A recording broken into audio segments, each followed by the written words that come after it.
오늘 날씨가 온천은 진짜 일주일 만에 해를 좀 쨍하게 하루 종일 한 아침을 낮에 오늘 하루 종일 날씨가 좋은 것 같습니다.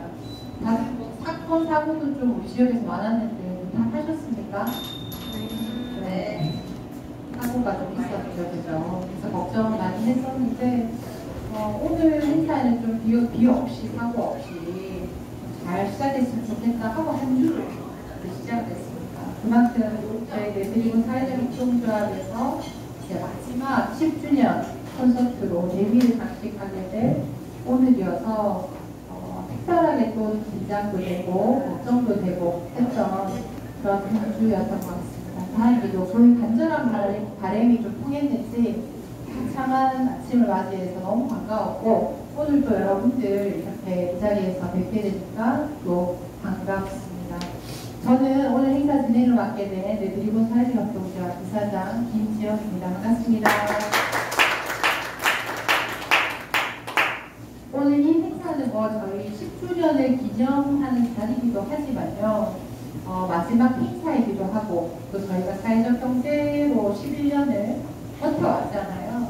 그래서 우리 사회적 경제인들과 함께 좀 어려운 시기에 서로 부담도 없고 또 실천적 지식의 공유를 통해서 우리 힘들을 축적해가자 하는 취지로 이 기획이 된 자리입니다. 그러니 사실 우리 모두의 자리이고 우리 모두가 격려받아야 하는 자리이니 함께 즐기고 기쁘게 즐겁게 그 자리를 나누었으면 좋겠습니다. 오늘 행사의 취지를 간단하게 소개해 드리겠습니다. 제가 좀 잘 진행해 보려고 이렇게 몇 줄 적어 왔거든요. 좀 근사한 발표를 좀 하고 싶어서 준비를 해왔는데 제가 잘 소개를 하도록 해보겠습니다. 우리는 사실 사회 속에서 다 살아가잖아요. 그런데 사실 굉장히 분절된 삶들을 경험하게 되는 것 같아요. 규모의 경제라는 속에서 또 자본주의 사회 속에서 우리는 분절되고 단절된 공동체는 자꾸 소멸되어가는 그런 경험들을 많이 하는 것 같습니다. 사회 속에서 우리는 반드시 살아가야 돼요. 그럼 내가 어떻게 또 잘 살아갈 수 있는가 고민하는 것은 사실 이 질문 자체가 인생 전체를 결정하는 그런 중요한 질문이라는 생각이 듭니다. 그런데 우리 삶은 흔히 경제적 지표를 통해서만 설명되고 표현되어지고 있습니다. 우리의 존재 이유가 경제적 활동으로만 표현될 수는 없지 않습니까? 그럼에도 불구하고 우리는 어떤 차를 타느냐, 또 내가 어떤 직업을 가졌느냐, 또 돈은 얼마나 가지고 있냐, 심지어 어떤 집에 사느냐, 어떤 브랜드 아파트에 사느냐로서 나라는 존재가 설명되고 또 평가되는 이런 몰사회성의 시대 속에 살아가고 있는 것 같습니다. 이런 시대에 좀 소멸되는 공동체, 지역 소멸, 또 인간 소외에 대해서 다시금 생각지 않을 수 없습니다. 우린 또 그럼에도 사회 속에 살아가야 되죠. 또 경제 활동도 해나가야 합니다. 그렇다고 해서 다시 원시 공동체를 주장할 수도 없고 또 혁명으로 사회를 새로운 세상을 만들겠다. 또 더 이상 우리를 자극하지 못하는 것 같습니다. 그렇다면 우리가 대안으로서의 사회, 그 사회를 함께 어떻게 세워갈 것인가에 대한 질문에 다다르게 되는 것 같습니다. 최근 사실 아리셀 참사 다들 기억하시죠? 진짜 불과 며칠 전? 몇 주 전 이야기일 것 같습니다. 사실 위험의 외주화를 넘어서 죽음의 외주화라고까지 얘기를 하고 있습니다.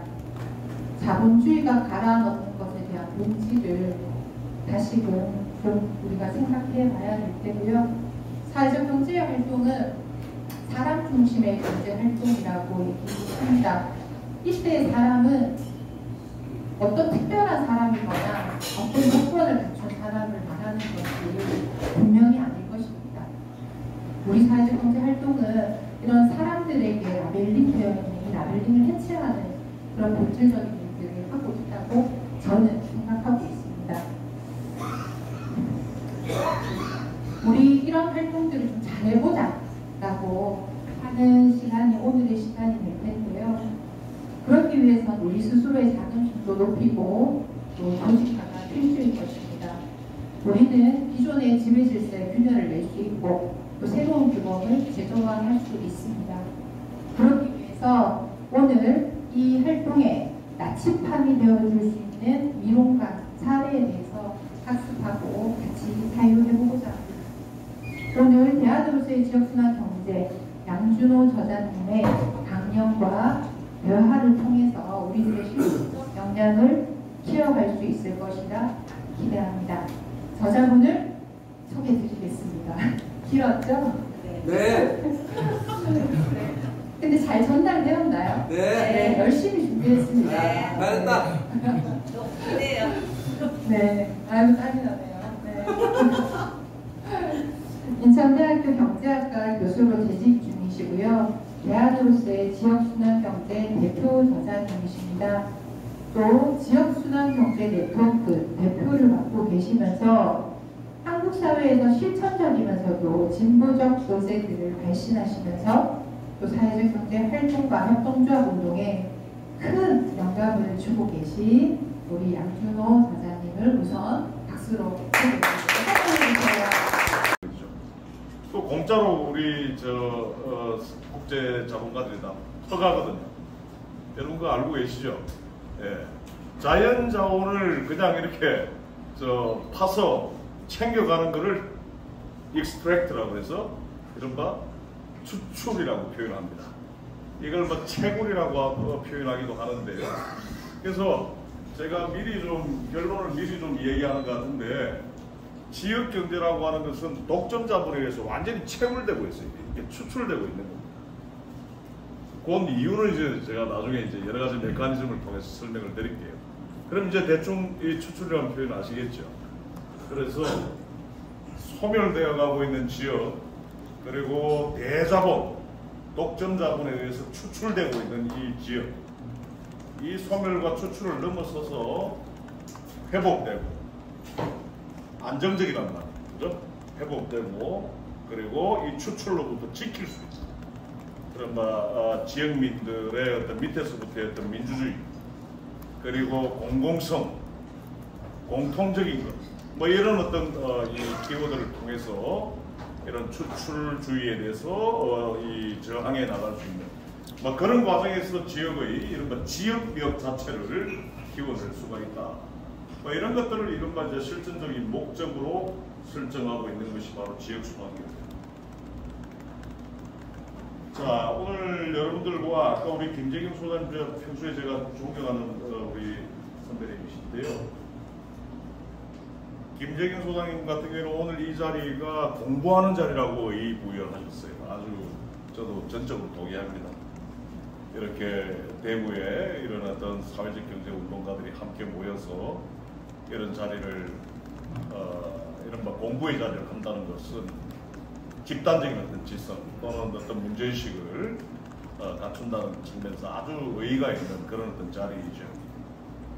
우리 김 소장님 의견에 하나만 제가 더 추가를 하자면, 최근에 제가 올 1학기 때 제가 제일 좀 심취한 철학자였습니다. 저는 경제학자인데 스피노자라고 여러분 들어보셨죠? 이 스피노자가 이 마주침의 이야기라고 하는 것에 대한 아주 깊이 있는 어떤 논의를 전개하는데요. 여러분들 여기 원래 다 다양한 분들이 이렇게 함께 모이셨잖아요. 이렇게 마주쳤잖아요. 저도 오늘 여러분들과 함께 마주침을 지금 하고 있는 가운데 있습니다. 마주침이라고 하는 것이 어떤 의미냐면, 이게 프랑스어로 렌콘트레인데요. 마주침이라고 하는 것은 서로 모르는 사람들끼리, 서로 다른 사람들끼리, 서로 다양한 어떤 문제의식을 가지고 있는 차이들끼리, 특이성들끼리 늘 항상적으로 소통하고 커뮤니케이션 하면서 신뢰를 구축하다 보면 이른바 동일한 보편적인 어떤 교감을 갖추게 된다. 그 보편적인 교감이 도출되었을 때의 이 마주침이라고 하는 것은 굉장히 역동적으로 작동하면서 마주침에 참여한 각 개인들을, 각 사회적 기업들을, 사회적 협동조합들의 이른바 존재적인 어떤 능력을 더욱더 향상시켜내. 영능을 이제 향상시키는 그 바로 계기가 바로 마주침이지. 그래서 저는 오늘 이 자리에서 저도 여러분들과 오늘 마주쳤습니다. 그죠? 그리고 여러분들 항상 이렇게 제도적으로 네트워크적으로 이렇게 마주치는데 이 마주침이라고 하는 것은 그저 이렇게 서로 만나서 아이고 잘 계셨냐? 요즘에 사업 잘 돼갑니까? 이런 걸 물어보는 이런 어떤 마주침이 아니라 무언가의 어떤 교감을 도출해내는 그런 어떤 이 관계론적인 어떤 공감, 관계론적인 어떤 마주침 이렇게 되기를 저는 바라고요. 저 역시 여러분들과 오늘 마주쳤습니다. 이 마주침을 통해서 저와 여러분들 사이에 하나의 중요한 어떤 관계가 형성될 수 있기를 바라는 마음을 여러분들과 함께 공경하고 희망하면서 오늘 제 발제를 진행해 보도록 하겠습니다. 지역이요, 우리 한국의 지역이라고 하는 것은요, 이제 일단 첫 번째 소멸이라고 하는 키워드로 설명할 수가 있죠, 그죠? 소멸, 사라집니다. 아주 이게 위험한 그런 얘기입니다, 그죠? 이게 행안부의 자료입니다. 제가 이게 죄송합니다. 이게 행안부의 원 통계를 활용해서 한겨레 21이 이걸 이제 잡지화하고 이제 기획 기사화를 한 이 특집이죠. 특집 기사에 보니까 그림이 있는데 아주 그림이 굉장히 좀 뭐라 그럴까요? 아주 엽기적이에요. 이게 2017년입니다. 지금 이게 이제 그림이 2047년 정도 돼 있는데 이게 빨간색이 여러분 소멸되고 있는 우리나라의 어떤 각 지역이에요. 2047년 정도 가면은 86.9%가 소멸되고 67년 되면은 96.5%가 소멸된대요. 근데 지금 조금 아쉬운 게 지금 요 정도 수준에 지금 2024, 5년 정도 수준에 이제 이 분포도가 없어요. 지금 현재는 우리가 2019년 베이스로 하면 우리나라에서 지금 전체 지자체 중에서 39.9%, 약 한 40% 정도가 지금 사라지기 직전에 있습니다. 사라졌거나 사라지기 직전에 있고요. 머지않아 2030년 되면은 약 60%를 돌파할 겁니다. 그 다음에 이제 40년대 되면 이제 80%대가 되고 60년대가 되면 이제 여러분들이 어떻게 될까? 그러니까 제 애가 25살짜리 대학생이 있는데 이제 졸업하는 딸애가 있는데 이제 40년 보니까 그 친구가 이제 60대가 됐을 때네요. 그때 되면 이제 거의 지역이 없다고 봐도 과언이 아니에요. 이런 어떤 상황이 있습니다. 우리나라의 어떤 지역이라고 하는 것은 완전히 무엇인가 그냥 쉬어가지고 지금 아주 기하급수적으로 지금 사라지고 있다. 이렇게 볼 수가 있습니다. 이거는 사회 문제, 경제 문제뿐만 아니라 이건 아주 엽기적인 어떤 그런 문제다. 이렇게 정서적으로 이렇게 볼 수가 있겠고요. 이건 조금 조잡하게 보입니다만 아주 자세하게 설명하고 있어요. 대구도 보면 서구 남구죠. 예. 대구도 서구 남구 오래전부터 사실 소멸된다고 이야기했습니다. 저도 고향이 부산인데 부산 보면 동구, 서구 한때 이거 제일 잘 나가던 데거든요. 서구. 예? 서구, 동구, 영도구 다 사라진대요. 이거 2030년 되면 다 없어진답니다.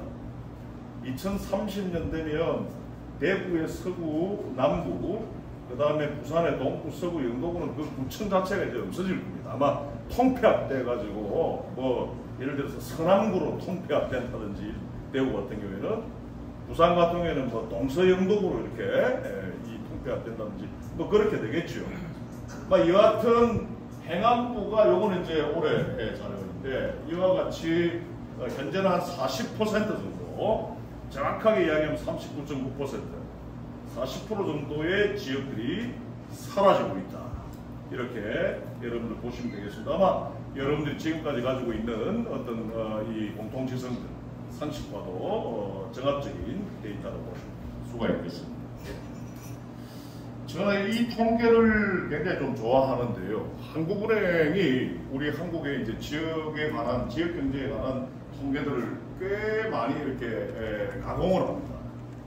지역경제 통계라고 하는 것은 여러분 사실 통계청이 가장 많고요.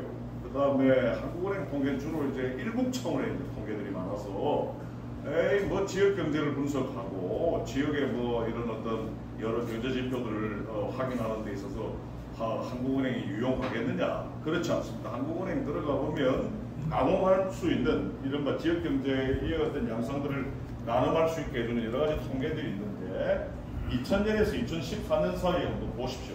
이게 수도권, 미수도권 경제성장률 기여도 추이입니다.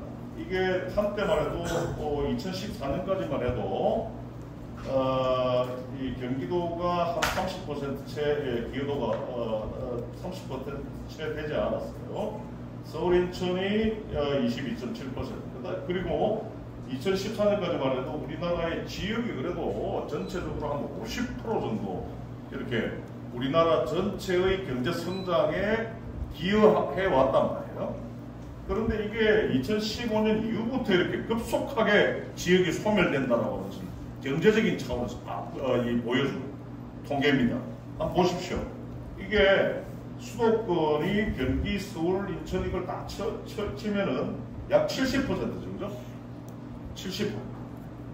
이게 비수도권 같은 경우는 30% 정도밖에 전국의 어떤 경제에서 차지하고 있는 규정성이 30%밖에 되지 않아요. 여러분 이거 어떻게 보십니까? 이 통계 이거요. 굉장히 이 기하급수적으로 지역이 소멸된다라고 하는 것을 보여주는 사실 통계입니다. 이게 지금 보시면은 2014년에서 지금 끝 연도만 보십시다. 2014년하고 2022년하고 비교했을 한 통계라고 볼 수가 있죠. 8년 만에 이런 어떤 이 수치가 변화했다라고 하는 것은 우리 한국 사회에서의 어떤 지역 소멸은 뭐 OECD 국가 중에서 일본보다 더 속도가 빠르게 지금 이제 진행되고 있는 것은 이미 뭐 잘 알고 있는데요. 속도가 빨라도 너무 빠르게 OECD 국가들 중에서 원래 지역 소멸, 지방 소멸이라고 하는 말 자체가 여러분 잘 아시다시피 일본에서 나왔습니다. 그렇지만 지역 소멸의 속도는 일본의 2.8배나 빠르다 하는 것도 여러분들 아셔야 돼요. 이게 뭐 그런 어떤 속도가 얼마만큼 빠른지는 이 통계를 통해서 우리는 쉽게 이해할 수가 있다. 지역이라고 하는 것은 거의 이제 경제가 작동하지 않는다라고 봐도 과언이 아닐 것입니다. 자, 여러분 이제 그렇다면 여러분들도 대구에 계시고 뭐 소멸되는 경제의 전형이죠, 그죠? 대구에 지금 계시는데 대구 지역 경제가 지금 소멸되고 있고 축소되고 있고 피폐화되고 있는 이유에 대해서 여러분들 너무너무 잘 아실 겁니다. 지역에 착근된 운동들을 늘 하시는 분들이니까요. 누구보다도 데스크 잡이 아닌 탁상 공론이 아닌 실제적인 어떤 감각으로 지역 경제를 바라보고 고민하고 계시는 분들이니까 감을 딱 잡고 계실 거예요. 왜 그럼 대구 지역 경제가 이렇게 피폐화되고 있는가? 왜 대구뿐만 아니라 우리나라 전반의 어떤 지역 경제가 이렇게 추출되고 있느냐? 나중에 가서 추출에 대해서 이야기하겠지만 소멸되고 있느냐? 왜 이렇게 죽을 쓰고 있느냐? 그 이유는 뭘까요? 지역 경제를 발전시키고 유지시켜내는 이른바 경제 동력들이 지역 밖으로 빠져나가고 있기 때문에 지역의 경제가 작동하지 못하는 거예요. 작동한다 하더라도 그 모터가 굉장히 약하게 돌아갈 수밖에 없는 거죠. 지역 경제를 떠받쳐야 할 동력들이 지역 밖으로 유출되고 있다. 가장 대표적인 동력이 뭘까요, 여러분? 인구죠, 인구. 여러분들 저보다 더 잘 아시겠네요. 경북대. 제가 고등학교 2학년 때까지 한국에 있었기 때문에 저도 잘 압니다. 저 때만 해도 경북대학이라고 하면 뭐 서울의 성균관대학보다 더 좋았어요. 네? 제가 고등학교 한 1학년 뭐 이럴 때만 해도 경북대학교와 관련된 한 2년 전에 제가 접한 통계를 보니까 굉장히 엽기적인 통계 하나 봤어요. 1년에 300명이 휴학을 한답니다. 예? 1년에 300명이 최근에. 근데 300명이 휴학을 해가지고 90% 이상이 복학을 하지 않고 다 서울로 간대요. 요런 이야기 해당자분 계시면 조금 죄송스러운데, 그래서 서울 가서 어딜 가냐면, 이거 뭐 자칫 잘못하면 이거 여러분들 오해를 낳을 수도 있는 거기 때문에 좀 조심스러운데, 훨씬 더 이렇게 우리가 생각하는 경북대학보다 이렇게 좋지 않은 대학을 이른바 서울에 있다는 이유로 그렇게 선택을 해버린다. 경북대학교를 그만두고 고등학교 때 경북대학보다 훨씬 더 낮은 성적이어도 갈 수 있었던 학교로 다시 이렇게 가는데 어디로 간다? 서울로 간다는 거야. 여러분 이 통계 어떻게 보십니까? 1년에 300명이 그렇답니다. 1년에 300명이. 경북대학 진짜 프라이드 지금 땅에 떨어졌습니다. 그죠? 이거는 뭐 비단 경북대뿐만 아니겠죠. 부산대학도 마찬가지고, 저기 그 전남북대학도 마찬가지예요. 우리 저 처장이 전북대 출신이지만 인구가 빠져나가지요. 그 다음에 이제 두 번째, 여러분들 저 협동조합 명의로 은행 가서 제1금융권들 쉽게 잘 빌려줍니까? 돈? 대구 같은 경우 자금 유출 굉장히 심합니다. 이 도시도요. 제1금융권에 축적되어 있는 예금 자금, 그러니까 신용창조 말고요. 그러니까 실제로 있는 돈의 약 절반 이상이 대구 밖으로 빠져나가고 있어요. 제1금융권에. 그렇다면 신용창조, 여러분 선생님 혹시 제1금융권에 가셔가지고 뭐 집을 사기 때문에 2억만 좀 빌려달라 그러면 은행이 오케이 여신 심사 통과했다, 그래서 오케이 빌려주겠다 할 때 2억을 뭐 보따리에 싸가지고 이래 줍니까? 그렇죠. 예, 통장으로 딱 찍어주죠. 이게 바로 신용창조라고 하는 거예요. 없는 돈을 만드는 거예요. 이게 바로 화폐 발행을 하는 겁니다. 그러니까 실제로 대구 지역 안에 있는 제1금융권에 실제로 있는 돈의 근 절반 정도가 지역 밖으로 빠져나가는데, 그 신용창조 경로를 통해 가지고 투자 또는 융자하는 경우에는 얼마나 많이 빠져나가 있어요. 대구 심각합니다. 대구, 부산 굉장히 심각합니다. 그런데 대구은행이 최근에 시중은행화된다라고 하는 것에 대해서 죄송합니다. 혹시 관계자 계신다면 용서하십시오. 근데 있는 그대로 학자로서 말씀드리겠습니다. 대구은행이 시중은행이 된다라고 하는 것을 반기는 분들 조금 이해를 못합니다. 이게 대구은행이라고 하는 것이 시중은행화 된다면요, 대구은행이 가지고 있는 방금 이야기했던 이른바 자금을 투용자할 수 있는 시드로서의 예금하고 그 다음에 신용창조력이 다 어디로 갈까요? 대구를 향하겠습니까? 대구 밖을 향하겠습니까? 수도권을 향하겠습니까? 대구를 향하겠습니까? 수도권을 향해야 대구은행이 장사가 돌아갑니다. 장사가 됩니다. 수도권으로 돈을 돌리고 수도권으로 돈을 퍼날라야지 돌아오는 리턴이 있는 거지. 지역 안에서 이른바 돈을 돌려봤자 리턴이 오질 않는데요. 여러분 이거 뭐 오늘 제가 이 주제하고 조금 비켜서는 거기 때문에 대구은행에 대해서는 제가 조금 이 정도로 제가 좀 말씀 좀 드리고 넘어가도록 하겠습니다. 자금이 빠져나가고 있어요. 그러니까 지역 경제가 시들입니다. 시들 수밖에 없죠. 그 다음에 또 하나, 대구에 여러분 어때요? 저기 뭐 이마트라든지 대구에 뭐 롯데마트라든지 뭐 홈플러스 그죠? 대형 유통 이른바 자본들, 대형마트들 여러분 저 대구에 있는 대형마트들 뭐 수십 개가 될 텐데 여러분 어떻습니까? 현지 자본, 현지 법인화된 대형마트 있습니까? 말씀해 보십시오. 이 혹시 현지 법인화되어 있는 대형마트 있어요? 단 한 곳도 없을 겁니다. 그럼 이건 뭘 의미합니까, 여러분? 여기 대구 동구에서 여기 저 김 이사장님 여기 이마트, 롯데마트 다 있죠. 이마트, 롯데마트가 이 동네 사람들을 대상으로 해가지고 막대한 수익을 끌어모으고 그 수익은 어디로 다 전달될까요? 현지 법인이 아니기 때문에 상법상 모회사인 어머니 회사인 본사로 이른바 지적재산권 사용료의 명분, 특허권 사용료의 명분으로 이 동구에서 벌어들인 수익의 대부분이 다 본사로 빨려 들어갑니다. 지역에 조금 어려운 이야기인데 지역 안으로 재투자되지 않는다. 지역 사람들을 고용하는데 지역의 어떤 기업들에게 이른바 이 투자를 한다든지 지역에 있는 기업들로부터 여러분들과 같은 어떤 사회적 경제 조직들로부터 조달을 하는데 재량껏 사용할 수가 없게 된다는 거죠. 그래서 이제 돈이 다 지역 밖으로 샌다. 그래서 이른바 은행 자금, 그 다음에 기업들의 수익, 그 다음에 여러분들의 어떤 일반 시민들의 어떤 소득, 그 다음에 인구, 이런 지역 경제를 떠받쳐야 할 동력들이 지역 밖으로 빠져나가기 때문에 이렇게 지역 경제가 시들고 있다. 자, 정리 한 번만 딱 하고 넘어가겠습니다. 시간이 별로 없기 때문에. 여러분 여기 대구에 동구청 있죠?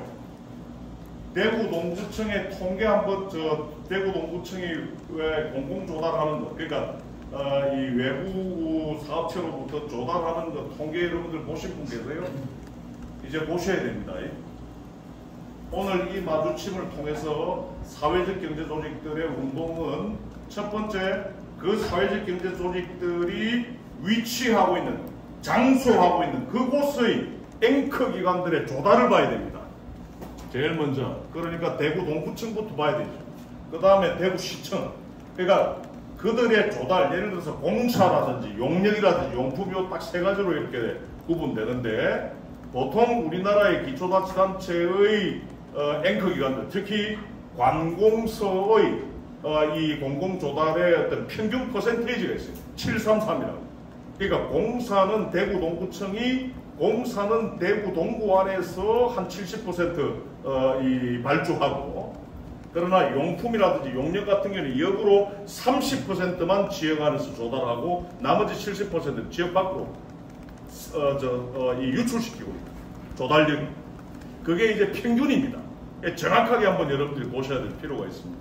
그래서 지역 내의 어떤 앵커 기관들의 조달들, 대구의 어떤 관공서뿐만 아니라 대구 경북대학이라든지 경북대 병원이라든지 영남대학이라든지 등등 대학이라든지 하는 이런 어떤 지역에 뿌리를 내리고 이 사업활동 또는 이 조직활동을 하고 있는 기관들의 조달이 지역 밖으로 유출되고 있기 때문에 지역 경제 자체가 제대로 돌아가지 않는다. 이게 첫 번째. 두 번째가 방금 제가 이마트 얘기했듯이 지역 내 기업들의 수익이 지역 안에 다시 재투자되지 않고 있기 때문에 지역 경제가 시들 수밖에 없고요.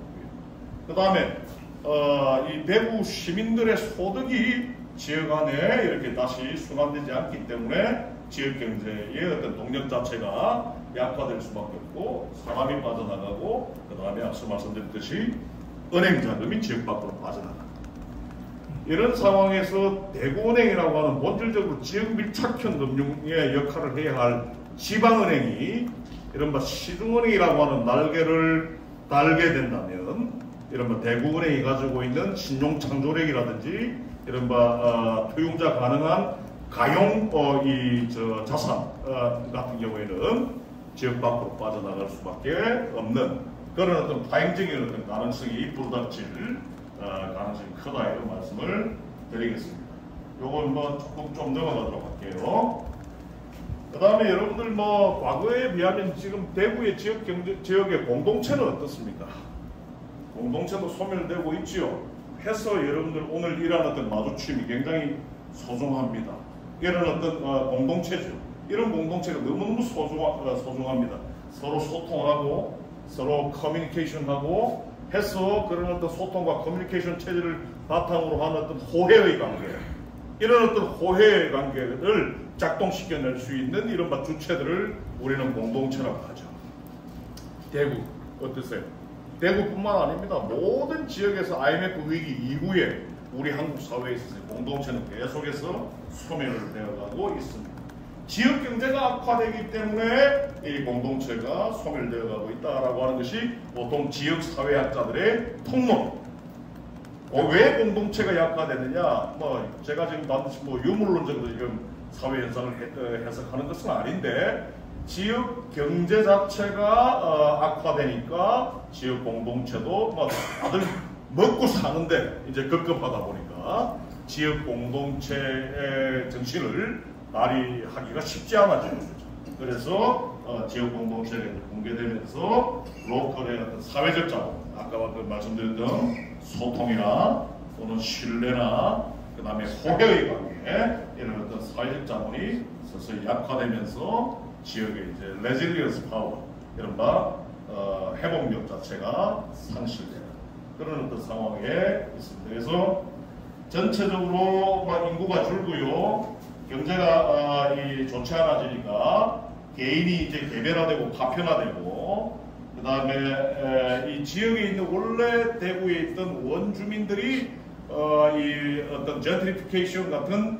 어떤 외생적 변수에 의해서 뭔가 이렇게 밖으로 빠져나가야 하는 지역 밖으로 빠져나가든지 인근 도시로 이렇게 빠져나가거나 아니면 원래 자기의 어떤 그런 장소 생활의 장소보다 더 이렇게 좀 지가가 낮은 곳으로 갈 수밖에 없는 그런 어떤 젠트리피케이션 같은 것들이 나타나면서 지역 공동체가 붕괴되었다라고 하고, 이게 데이비드 하비라고 하는 아주 레디컬한 어떤 지역 경제학자 또는 경제지리학자가 이와 같이 지역 공동체 붕괴를 일으키는 원인들에 대해서 설명을 하고 있습니다.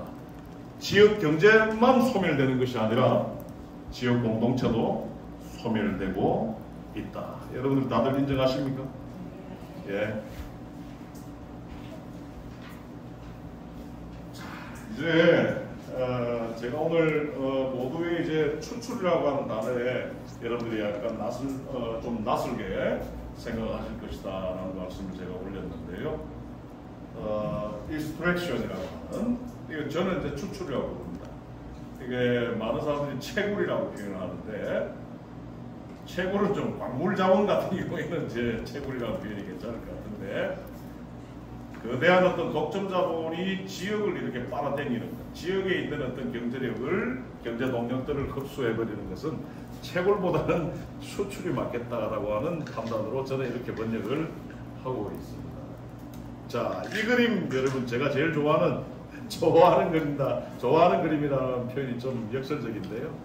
너무 슬픈 그림인데, 오늘 새벽에 제가 대구 경제를 봤더니 이렇게 여러 가지 통계를 통해서 봤더니 이 그림하고 너무 정합적이더라고요. 자, 이 그림은 뭘 의미하냐면요. 자, 보십시오.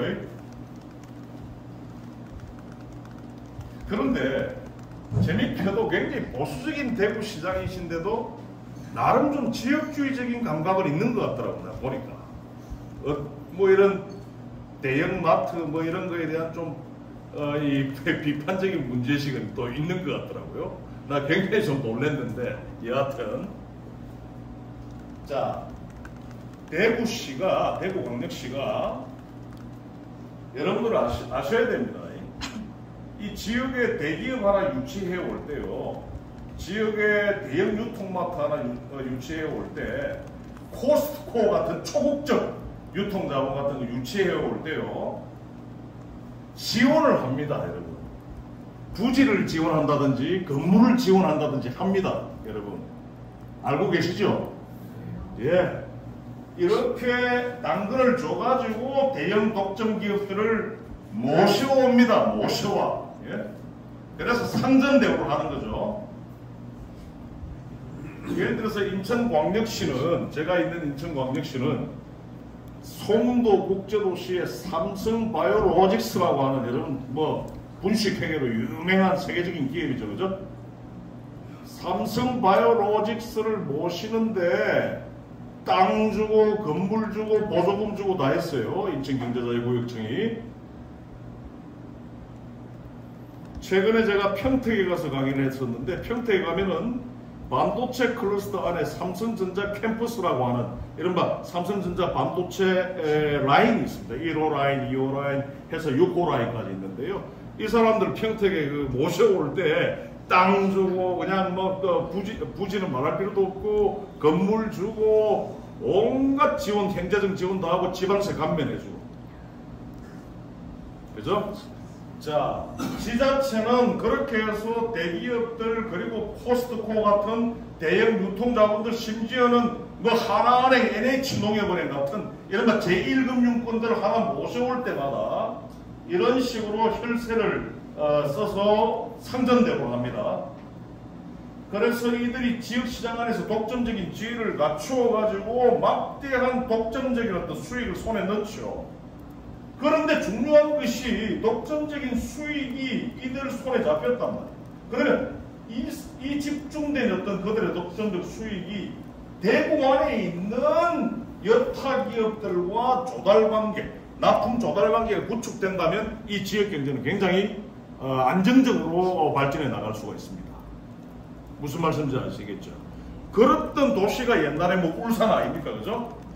현대중공업이 울산광역시로부터 아주 탄탄한 지원을 받아가지고 당연히 뭐 지역시장에서의 독점적 지위뿐만 아니라 세계적인 독점적 지위를 구축해놓고 독점적인 수익이 자기 손에 잡히게 되면은 그 지역에 있는 이른바 하도급들하고 같이 산업관계를 구축했기 때문에 울산이 잘 나갔던 거예요. 거제도도 잘 나갔던 겁니다. 이해가십니까? 예. 그런데 최근에 여러분 울산에 있는 현대중공업이라고 하는 이 도시 기업이 본사가 다 울산에 있는 줄 여러분 아시죠? 저도 그렇게 생각했었습니다. 지금 현대중공업의 본사는 판교에 있습니다. 경기도 판교에. 거제도에 가면 제일 큰 조선회사 어디죠? 삼성중공업이죠, 그죠? 삼성중공업 본사가 저는 거제도인 줄 알았어요. 그래서 거제도는 이전에 부산 사람인 제가 볼 때도 이게 좀 경제가 좀 잘 돌아가구나. 해안 사람 먹으러 가면 뭐 거제도는 엄청나게 비싸고 그랬거든, 부산보다도. 그래서 뭔가 경제가 잘 돌아가구나 이런 생각을 우리는 이제 통념적으로 해왔죠. 그런데 재미있게도 무슨 판교에 뭐가 있는지 삼성중공업의 이른바 본사도 한때 거제도에 계속 있다가 어디로 갔다? 판교로. 그렇다면 여러분들 어떤 현상이 벌어질까요? 울산에서, 거제도에서 기업 활동해서 행정적 지원 받아가지고 이른바 수익을 얻으면 그 지역에 뭔가 지방세를 낸다든지 그 지역에 있는 어떤 기업들과 산업관계를 구축한다든지 하지 않고 이른바 모든 수익 자체가 막 지역 밖으로 빠져나가는 거죠. 이게 바로 저는 추출이라고 생각합니다. 이게 바로 독점 자본들이 지역이라고 하는 이 장소를 대구라고 하는 곳을 하나의 그들의 어떤 이익을 뽑아내는 추출하는 어떤 공간 전략의 어떤 대상으로 인식을 하고 있는 것이지 이 대구라고 하는 지역을 파트너로 생각하지 않는 것이 저는 독점 자본의 본질이라고 봅니다.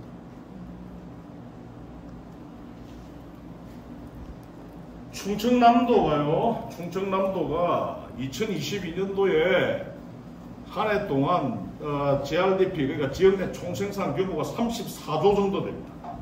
충청남도 34조 중에 27조가 지역 밖으로 다 빠져나간대요. 왜 그럴까요? 여러분 그리고 충청남도 경제가 왜 경기도 다음으로 이렇게 활성화되었을까요? 왜 그렇게 규모가 클까요? 뭐 대전 별거 아닌데 그죠? 충청남도는요 천안 아산을 중심으로 해서 여러분 알고 계시는 분들 잘 아시겠지만 산업단지가 엄청납니다. 그리고 천안 아산을 중심으로 해서 LG 생활건강이라든지 삼성 SDS라든지 하는 대기업들의 군공장이 아주 밀도 높게 모여 있어요. 대기업 군공장들. 그런데 34조 중에서 27조라고 하는 이른바 돈이 다 빠져나가고 있다. 무엇 때문에 빠져나갈까요? 이거는 천안 아산 사람들은 다 알더라고요. 좌우를 막론하고 다 압니다. 무엇 때문일까요? 그들의 본사로 다 이익을 수송해 그냥 수송해버리는 그냥 본사로 이제 수익을 다 유출을 하고 있다는 증거인 거죠. 그래서 지역에서 창출된 수익이 지역 밖으로 빠져나가고 그래서 지역 안에 재투자되지 않으니까 지역 경제는 비평화될 수밖에 없다는 것입니다. 아까 제가 잠깐 스쳐 지나가듯이 삼성 바이오로직스를 이야기를 했어요. 인천에 당시 이제 인천시장이 우리 인천 지역에 삼성 바이오로직스를 유치했다 하면서 쌍수 들고 자축했었습니다. 인천에 있는 육교란 육교에는 전부 다 현수막을 다 들어가지고 삼성 바이오로직스가 들어왔기 때문에 우리 인천 경제가 이제 살아날 것이다. 부산 따라잡는다. 막 난리였습니다. 그냥. 진짜 이 인천에 어딜 가도 그냥 삼성 바이오로직스 현수막 그런 상황이었습니다. 삼성 바이오로직스의 어떤 몸통이 인천 송도 국제도시 안에 들어와 있는 건 사실입니다. 사실인데요. 법적으로는 그렇지 않아요.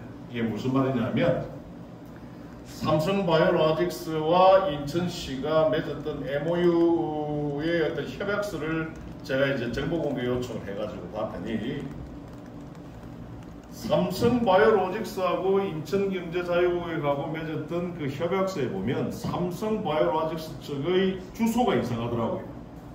경기도 파주로 되어 있습니다. 아니 몸통이 인천 저기 송도에 와 있는데 말이에요. 이건 도대체 뭐지? 뭘까요, 여러분? 이런 걸 페이퍼 컴퍼니라고 합니다. 자, 몸통은 인천에 다 들어 있는데 법적으로는 이른바 모회사가 따로 있는 거예요. 모회사가 따로 있다는 말은 자회사가 벌어들인 수익은 어떻게 모회사로 다 이렇게 헌납해야 됩니다. 왜? 모회사의 아이템을 사용하고 특허권을 사용하고 지적재산을 사용하고 있기 때문에 그 상법이 딱 규정하고 있는 부분이에요. 대기업은 그와 같은 전략을 활용해서 대구에 들어가게 한 대기업의 어떤 자회사들을 통해서 대구에서 벌어들인 수익을 본사로 보낼 수 있게끔 만들고 그런 어떤 전략을 통해서 인천에서 상전대우 받아가면서 경제자유구역청에서 정말 상전대우 받아가면서 막대한 수익을 얻게 하고 그 수익에 이른바 빨대 딱 꽂아서 쭉 본사에서 쭉 끌어당겨가 추출. 이런 어떤 독점 자본들의 지역에 대한 이른바 추출이 바로 우리 지역 경제를 소멸시키는 매우 중요한 결정적인 역할을 하고 있다는 사실을 알 필요가 있습니다. 네. 무슨 사람이 빠져나간다? 저는 그거는 원 오브 댐입니다.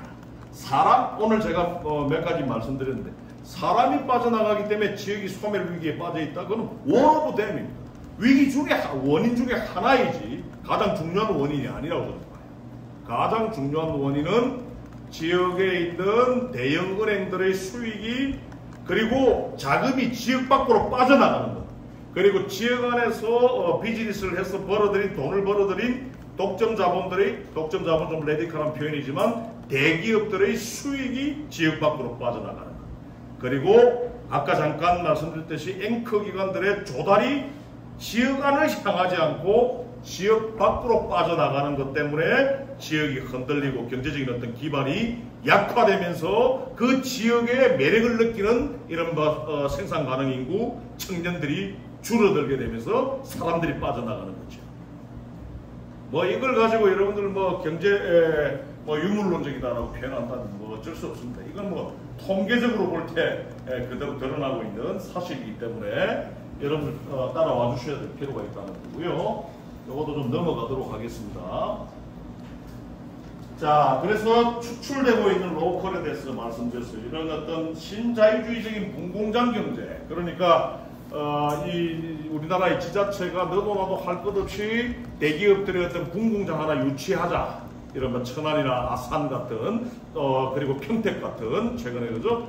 이런 어떤 대기업의 어떤 몸통이 아니더라도 본사가 아니더라도 대기업의 분공장 하나 이런 반도체 생산 라인에 한 7호 라인 하나 정도만 모셔와도 지역 경제 살아난다라고 하는 이런 대기업 유치 만능론에 빠져 있는 우리 한국 사회가 그래서 이런 어떤 공공장 경제가 결국 방금 말씀드렸던 추출의 경제 구조를 구축을 하게 되었던 거고요.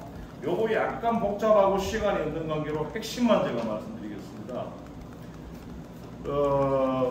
마르크스주의 지역경제학자로 세계적으로 잘 알려져 있는 미국 존스 홉킨스 대학의 데이비드 하비라는 사람이 있습니다. 여러분 혹시 뭐 반란의 도시 뭐 이런 책들 읽어보신 분들도 계실 수 있다고 보는데요.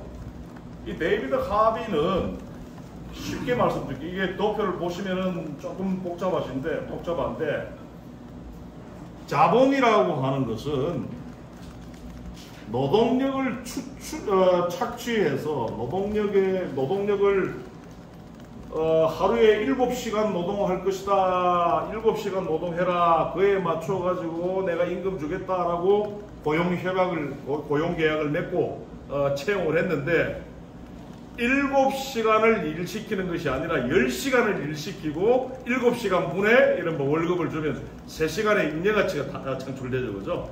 그게 바로 이제 이른바 여러분들 노동착취라고 합니다. 자, 이 노동착취를 계속 하다 보면 어떻게 될까요? 자본은 계속해서 생산력을 키워나갈 수 있지만 소비하는 노동자들의 소비 능력은 줄어들 수밖에 없겠죠.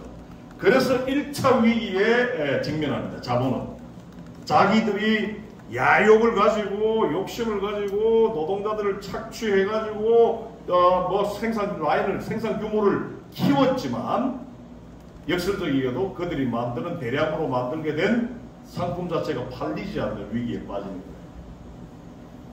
그래서 자본은 제2차 순환을 한답니다. 어떤 순환을 한다?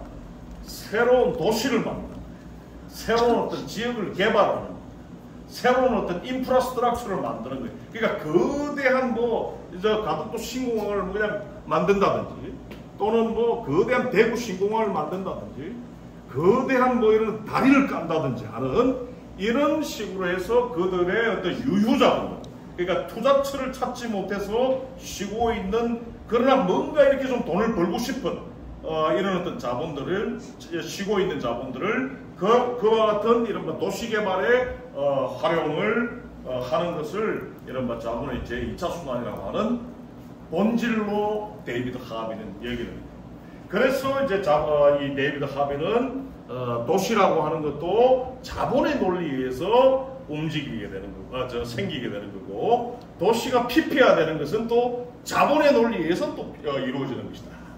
그런 의미에서 이런 어떤 지역의 소멸들, 대구 지역에 대기업들이 많이 들어온다든지, 그리고 대구 지역으로부터 대기업들이 많이 철수한다든지 하는 이런 어떤 자본의 운동에 의해서 지역 소멸이나 지역의 어떤 성장이 이렇게 좌지우지되는, 그래서 이런 지역 소멸과 지역 불균등 발전, 지역 경제 피폐화 같은 현상들은 주로 자본의 어떤 움직임에 의해서 규정되는 것이다 라고 하는 측면에서 자본주의적인 어떤 문제, 그러니까 지역 소멸이라고 하는 것은 하나의 어떤 자본의 어떤 운동의 기격으로 우리가 봐야 될 필요가 있다는 거죠.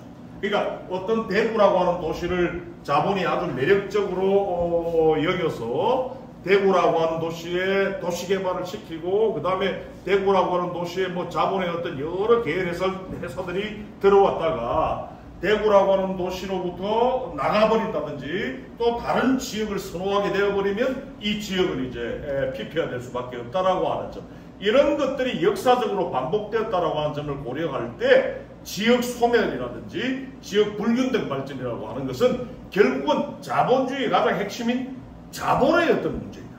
자본의 어떤 선택, 자본의 운동의 문제로 우리가 조금 봐야 될 필요가 있다. 조금 더 깊이 있게 근본적으로 봐야 될 필요가 있다는 말씀을 드리기 위한 슬라이드였습니다. 그래서 이런 어떤 지역 이 순환경제라고 하는 것은 앞서도 추출이라고 하는 것을 키워드로 사용하면서 여러분들에게 강조를 했지만, 결과적으로 이 독점 자본들, 그러니까 대기업들의 자본 운동에 대해서 각 로컬들이 통제하고 개입하는 그런 어떤 운동이다. 이런 자본 축적 운동에 대한 지역주의적인 어떤 통제, 밑에서부터의 어떤 통제의 운동이 바로 지역 순환경제 운동이다라는 말씀을 드리도록 하겠습니다. 요거 시간 좀 관계상 좀 넘어가도록 할게요. 또 여러분들 추후 좀 배포가 좀 될 수 있으면 좋겠고요. 자, 이제 그렇다면 자, 이제 소멸 그리고 추출로 우리가 얘기되고 있는 지역 소멸의 어떤 위기, 특히 대구의 여러분들 같은 경우는 정말 절실하게 이 위기를 인식하고 계시다고 저는 봐지고요. 또 이런 어떤 위기를 또 돌파하기 위해서 여러분들이 지금 이제 협동조합이나 이런 어떤 여러 사회적 경제를 통해서 이제 운동의 차원에서 아마 이제 이 지역의 위기를 또 돌파하는 데 기여하고 계실 텐데요. 이런 어떤 소멸과 추출의 위기를 돌파하기 위해서 지역 순환 경제라고 하는 것이 전 세계적으로 주목을 받고 있습니다. 우리 사회적 경제 운동가들인데 왜 오늘 지역 경제 일반이냐라고 생각하고 계실 분도 계실 겁니다. 한번 보십시오. 이게 지역 순환 경제라고 하는 것은 사회적 경제와 또 뗄래야 뗄 수가 없는 그런 어떤 관계가 있다라고 하는 것은 나중에 제가 좀 논의를 할 텐데요. 또 사회적 경제 운동도 지역 경제를 살린다라고 하는 대의와 함께 가지 않으면 저는 사회적 경제 운동이 이른바 이 탄탄한 어떤 시민적 지지를 얻는 것에도 저는 한계가 있다고 저는 봐서합니다. 그런 면에서 사회적 경제 차원의 어떤 담론하고 지역 경제의 어떤 담론들 항상 이렇게 좀 상호 유기적으로 결합되고 또는 좀 통합되어야 될 필요가 있다는 생각을 저는 하고 있는데요. 여하튼 저는 이걸 해방적 기획이라고 표현합니다. 왜 해방적 기획이라고 표현하냐면 소멸되고 추출되는 어떤 이 대구 경제를, 이 지역 경제를 회복과 지킴의 이런 로컬 경제, 대기업의 추출로부터 독점 자본들의 추출로부터 대형 금융 자본의 어떤 추출로부터 지켜낼 수 있는 그런 어떤 이른바 방법론적인 어떤 기획이 바로 지역 순환 경제다. 자, 이제 그렇다면 여러분 제가 많이 뜸을 많이 들였는데요. 현상을 말씀드리기 위해서 본론을 이제서야 이제 좀 터치를 해야 될 텐데, 지역 순환 경제라고 하는 것은 여러분들 다들 이거 읽어보셨는지 모르겠는데 지역 차원에서 대구 차원에서 사람, 소득, 자금, 투자 그리고 수익이 이 대구 지역 안에서 돌고 돌 수 있게끔 하는 어떤 정책 그리고 시민 실천적인 전략을 말합니다. 그러니까 오늘 제가 말씀드린 것과 이렇게 연관시켜서 이야기하자면 대형은행들의 이른바 수익이 또는 대형은행들의 어떤 자금이 투용자 자금이 대구 사람들을 향할 수 있게끔 하는 것, 그죠? 대구광역시의 어떤 용역을 경기도의 무슨 컨설팅 회사가 하는 경우 너무 많거든요. 그렇지 않고 대구 사람들을 향할 수 있게끔 하는 것, 대구 시민들의 소득이 대구 안에서의 어떤 그런 소비로 이어질 수 있게끔 하는 것 등등, 그리고 또 대구에 들어와 있는 이 외부 기업들이 대구에 있는 기업들과 산업연관을 구축하는 것 등등, 이런 정책적인 실천 전략 그리고 시민 실천적인 전략을 지역 순환 경제라고 한다. 따라서 대기업들과 같은 독점 자본의 지역 내 축적 전략에 대해서 오늘 제가 말씀드렸던 지역을 추출하는 전략들 있잖아요, 그죠? 네. 이 축적 전략의 균열을 일으켜내는, 그러니까 그런 어떤 축적 전략을 막는 거예요, 지역이. 그런 어떤 추출이 최소화될 수 있게끔 막는 거예요. 그런 어떤 대기업들의 독점 자본들의 축적 전략의 균열을 일으켜내면서 로컬의 대구만의 자생적인 발전, 내생적인 발전을 담보하고 지역의 대구 지역의 어떤 자본 대항력을 강화하는 것, 이게 바로 사실 지역 순환 경제의 핵심이자 목적이다, 이렇게 말씀을 드릴 수가 있겠습니다. 자, 그렇다면 저는 최근에 제 고민을 오늘 이 슬라이드로 한번 정리를 해봤는데요. 이 오늘 제가 말씀드린 지역 순환 경제는 이제 여러분들 대충 어떤 것인지를 지금 이제 아주 러프하게 여러분들 감을 잡으셨으려 보는데요. 이 지역 순환 경제의 어떤 중요한 어떤 5가지 키워드가 있습니다. 이 키워드가 첫 번째가 오늘 제가 여러분들에게 많이 강조했던 지역 안에 돈이 돌고 도는 순환. 여기서 이야기하는 돈이라고 하는 것은 여러분들 어떤 시민 개인들의 어떤 돈을 넘어서서 기업들의 돈, 그죠? 수입, 그 다음에 투자, 그죠? 뭐 이런 어떤 조달 이런 것들도 다 돈이죠, 그죠? 그 다음에 은행들의 어떤 투자 및 융자 이런 것들도 다 돈입니다. 지역 안에서 돈이 돌고 도는 것, 이게 바로 지역 순환 경제의 첫 번째 키워드. 두 번째는 지역 민주주의입니다. 이게 중요하거든요. 많은 사람들이 지역 순환 경제라고 하는 것은 뭐 지역 안에서 돈이 돌고 도르게 할 수 있는 건 해야 하는 건 아니냐, 뭐 그러기 위한 어떤 정책적인 것 아니냐라고 이해를 합니다만 사실은 그 바탕에는 지역 민주주의라고 하는 것이 있어요. 이게 무슨 말씀이냐면 지역 순환 경제라고 하는 것은 시민들의 적극적인 어떤 참여 없이 정책화하기가 또 실천하기가 어려운 겁니다. 그 다음에 지역 순환 경제라고 하는 것 중에 가장 중요한 핵심이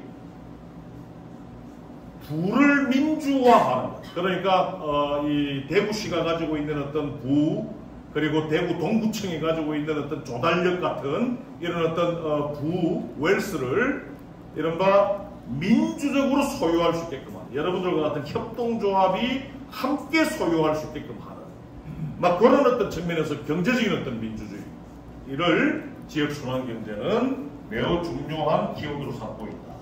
세 번째, 대기업에 의한 독점자본에 의한 추출에 대한, 이른바 추출을 하는 주체에 대한 저항이 중요한 키워드고요. 그 다음에 세 번째가 오늘 여러분들과 아마 나중에 제일 마지막 강의 부분에 제가 이제 이 내용을 포지셔닝 해놓았는데 사회적 조정이라고 하는 것을 키워드로 하고 있습니다. 이건 뭐 나중에 가서 말씀을 드리도록 하겠습니다. 이 사회적 조정이라고 하는 것은 사회적 경제와 그냥 직결되는 이제 이론적인 개념이다 이렇게 말씀드리겠고요. 나중에 가서 제가 말씀드리겠습니다. 그 다음에 이제 지역 순환 경제를 구축하기 위해서 우리가 또 의식해야 할 중요한 키워드 중에 하나가 바로 공통주의, 커머니즘이라고 하는데 이 공통주의라고 하는 것이 바로 뭐 여러분들 최근에 많이 들어보셨을 거예요. 뭐 커먼즈라든지, 그죠? 커먼즈 또는 뭐 공유지 또는 뭐 공통장 뭐 이런 여러 표현들이 있는데 우리 대구 지역 안에 있는 이런 뭐 공통적인 것, 그러니까 누구나 다 공유하고 소유할 수 있게끔 활용할 수 있도록 하는 이런 어떤 이 국가가 소유하는 지방자치단체가 소유하는 것도 아니고 사적으로 소유되는 것도 아닌 그런 어떤 지역 안에는 도시 안에는 그런 어떤 공통적인 것, 공동으로 소유되고 공동으로 관리되고 운영되어야만 하는 것들이 많은데 그런 것들을 찾아서 지역 발전과 연결시키는 것, 이게 바로 지역 순환 경제의 5번째 키워드다 이렇게 말씀을 드리겠습니다. 자, 이제 첫 번째가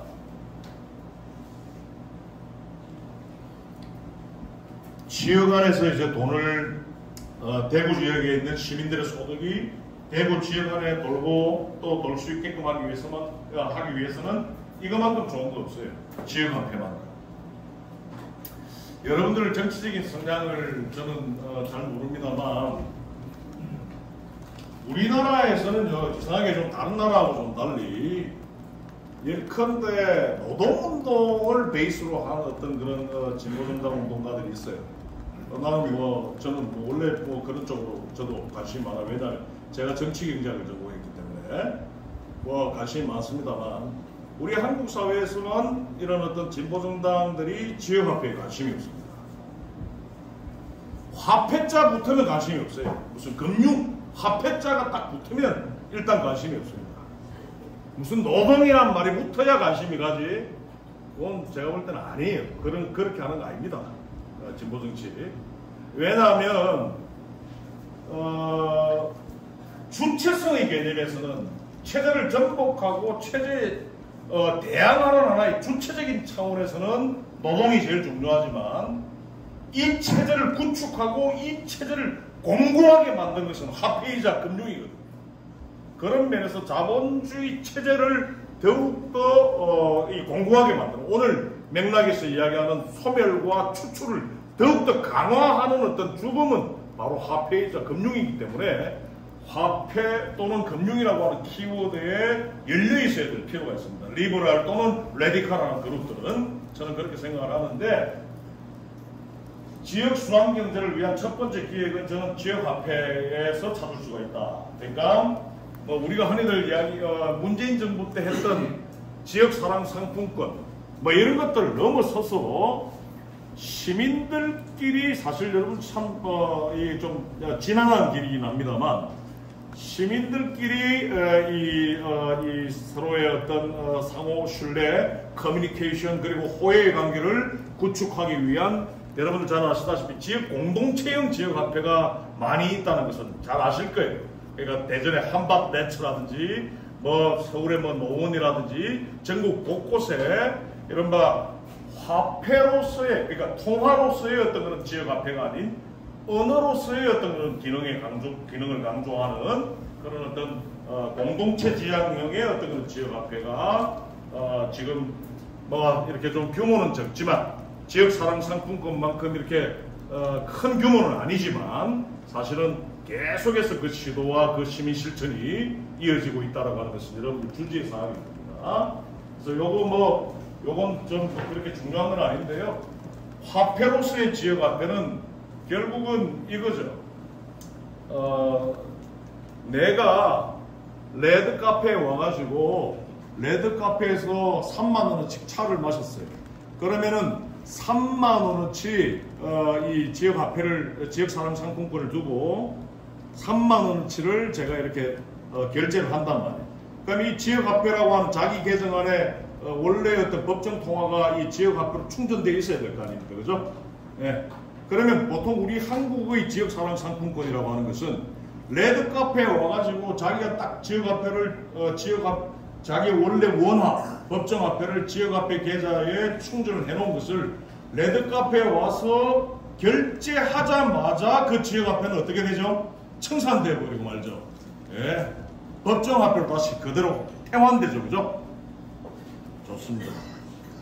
그런데 진짜 이게 지역사랑 상품권을 하려면요, 그게 아니라 레드카페에다가 내가 이걸 결제를 했다. 그게 바로 매출로 잡히면서 이 법정화폐로 태환되는 것이 아니라 계속해서 지역화폐의 형태를 유지해야 레드카페가 어떤 커피를 조달해 온다든지, 레드카페가 저 플라스틱 컵을 조달해 온다든지, 레드카페가 뭔가 이 케이크를 만들기 위한 밀가루를 조달해 오는 과정에서도 지역화폐를 사용해야 돼. 그러니까 지역화폐는 제1차 순환을 하고 끝내는 것이 아니라 2차 순환, 3차 순환, 4차 순환, 이른바 지역화폐의 재순환 자체가 담보될 때 지역화폐의 성과가 커질 수가 있다. 그런 지역화폐를 사실은 제도화해야 될 필요가 있다는 거 여러분들 의식할 필요가 있을 것 같고요. 근데 저는 그런 어떤 통화로서의 어떤 그런 지역화폐뿐만 아니라 언어로서의 지역화폐가 저는 굉장히 중요하다고. 언어로서의 지역화폐. 이게 언어로서의 지역화폐라고 하는 것은 무엇이냐면 바로 이 여러분들과 딱 정말 여기 이 자리에 함께 모인 여러분들과 같이 협력적인 어떤 네트워크를 구축하는 것, 그리고 그 협력적인 어떤, 그러니까 예를 들어서 이 멤버들끼리만 사용할 수 있는 지역화폐도 충분히 생산할 수가 있는 거예요. 그러니까 임영락 대표님이 예를 들어서 프랑스어를 잘한다. 그런데 우리 김지영 이사장님이 영어는 잘하는데 프랑스어가 좀 약하다. 그런데 딱 임영락 대표님이 나도 이 영어를 좀 배우고 싶다라고 하는 그런 수요가 마주침을 통해서 서로가 인식하게 된다면 이 두 사람은 이런 뭐 서로의 달란트를 교환할 수가 있겠죠. 서로 호해할 수 있겠죠. 그 호해의 어떤 출발점, 그 마주침의 출발점이 무엇이 되냐면 바로 지역화폐가 된다. 언어로서의 지역화폐가 여러분들 간의 어떤 마주침을 더욱더 조직화하는 거죠. 마주침을 더욱더 활발하게 하는 거죠. 그런 의미에서 지역화폐라고 하는 것은 통화적인 어떤 기능뿐만 아니라 언어로서의 기능도 함께 인식되어야 될 필요가 있고, 지역 발전을 위해서는 이 두 가지 다, 이 지역화폐 이 두 가지 기능 다 이 정책화되고 시민 실천화해야 될 필요가 있다는 생각을 합니다. 두 번째 지역 순환 경제를 위한 두 번째 기획은요, 지역에 있는 축적된 어떤 그 기업들의 어떤 수익들, 오늘 제가 몇 번 여러 도표라든지 사례들을 통해서 여러분들에게 설명을 했는데, 이 대구 지역에 축적되어 있는 기업의 수익, 그리고 앵커 기관들의 또는 기업들의 어떤 조달력이 지역 재투자되는, 지역 안에 있는 사람들로부터 조달하는, 지역 재투자되어서 지역의 어떤 산업 연관을 강화하는 것. 이러기 위해서는 대구 지역 차원의 어떤 유통자본이라든지 산업자본의 어떤 그런 지역 재투자를 의무화하는 어떤 그런 조례가 필요합니다. 조례. 그러니까 아까 제가 그림으로 말씀드렸잖아요. 그 대형마트가, 그죠? 대형마트가 대구 동구에서 사업 활동을 해서 막대한 수익을 얻었는데, 그 수익은 다 지역 밖으로 이제 다 유출시키고 있다.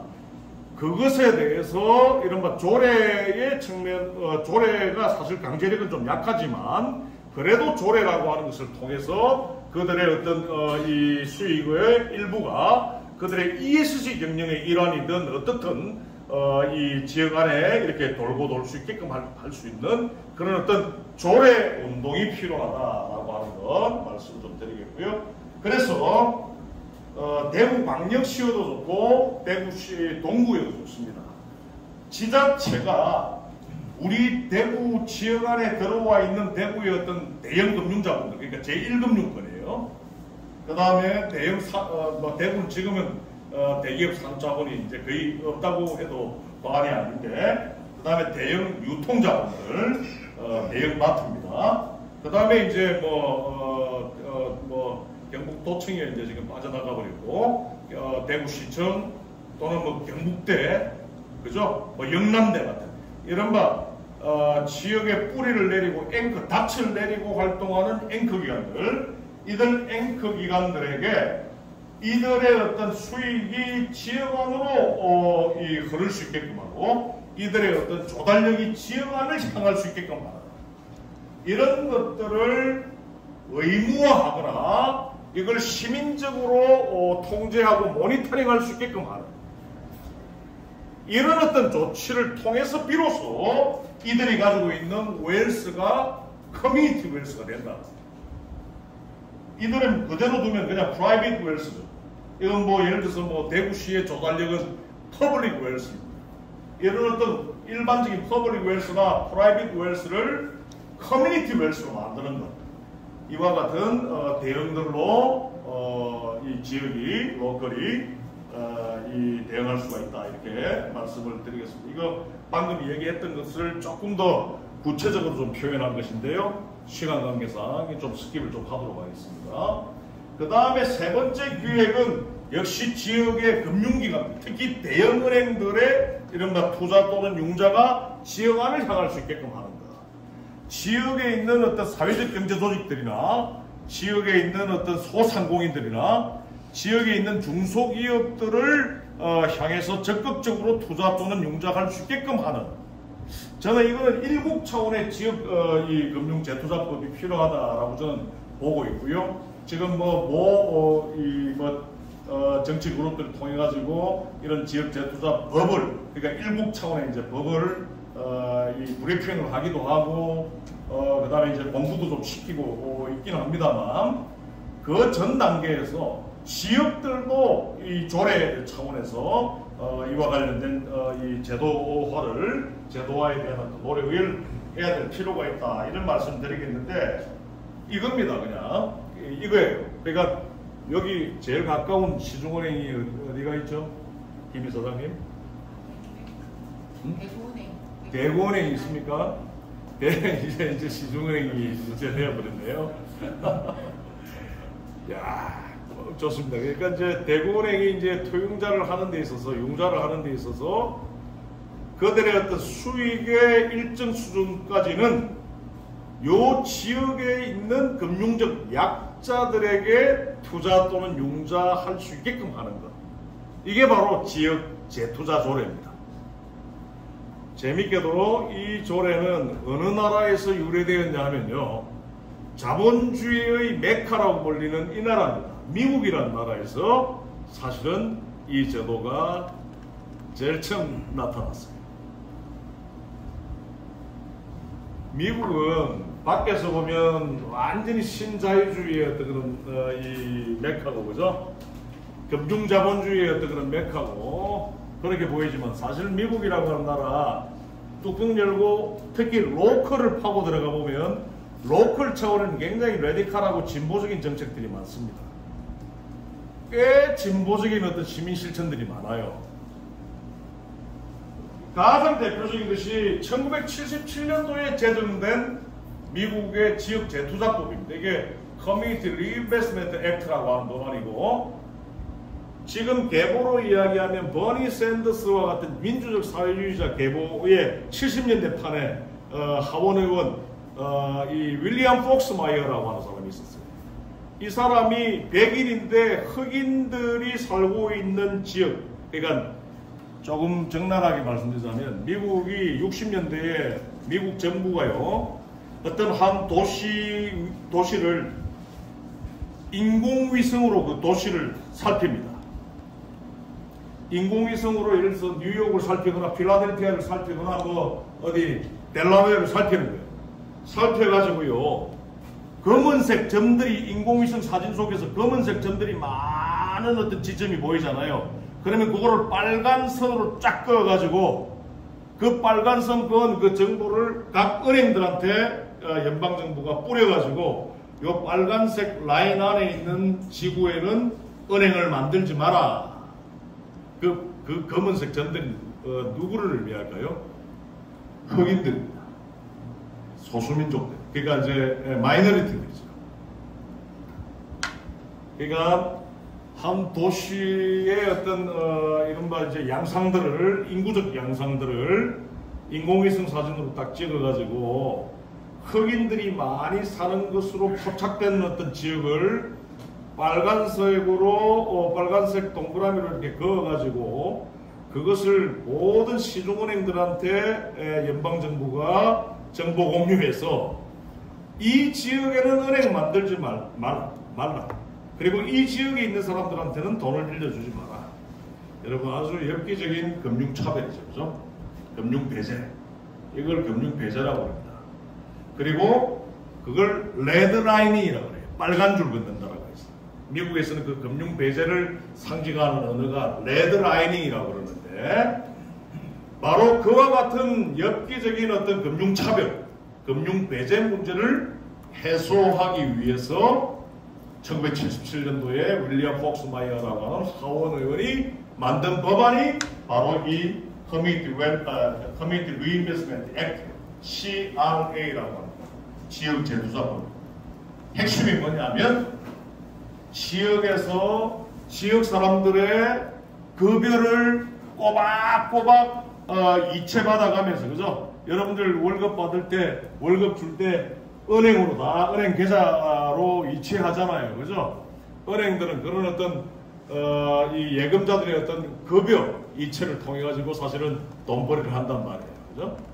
그런 만큼, 그리고 그 지역의 어떤 시민들의 예금에 의존하는 만큼 은행들은 의무적으로 지역에 있는 금융적인 약자들, 그러니까 우리 지역 현실에서, 지역 현실에서 이야기하자면 중소기업, 사회적 경제조직, 그죠? 그 다음에 영세자영업자, 뭐 소상공인들, 그 다음에 신용 등급이 낮거나 담보 능력이 없거나, 그 다음에 소득 능력이 없는 이른바 신용 약자 개인들, 이런 어떤 금융적인 약자들을 대상으로 하는 이른바 투융자를 의무적으로 할 것을 법적으로 규정한 것이 바로 미국의 커뮤니티 리인베스트먼트 액트 CRA.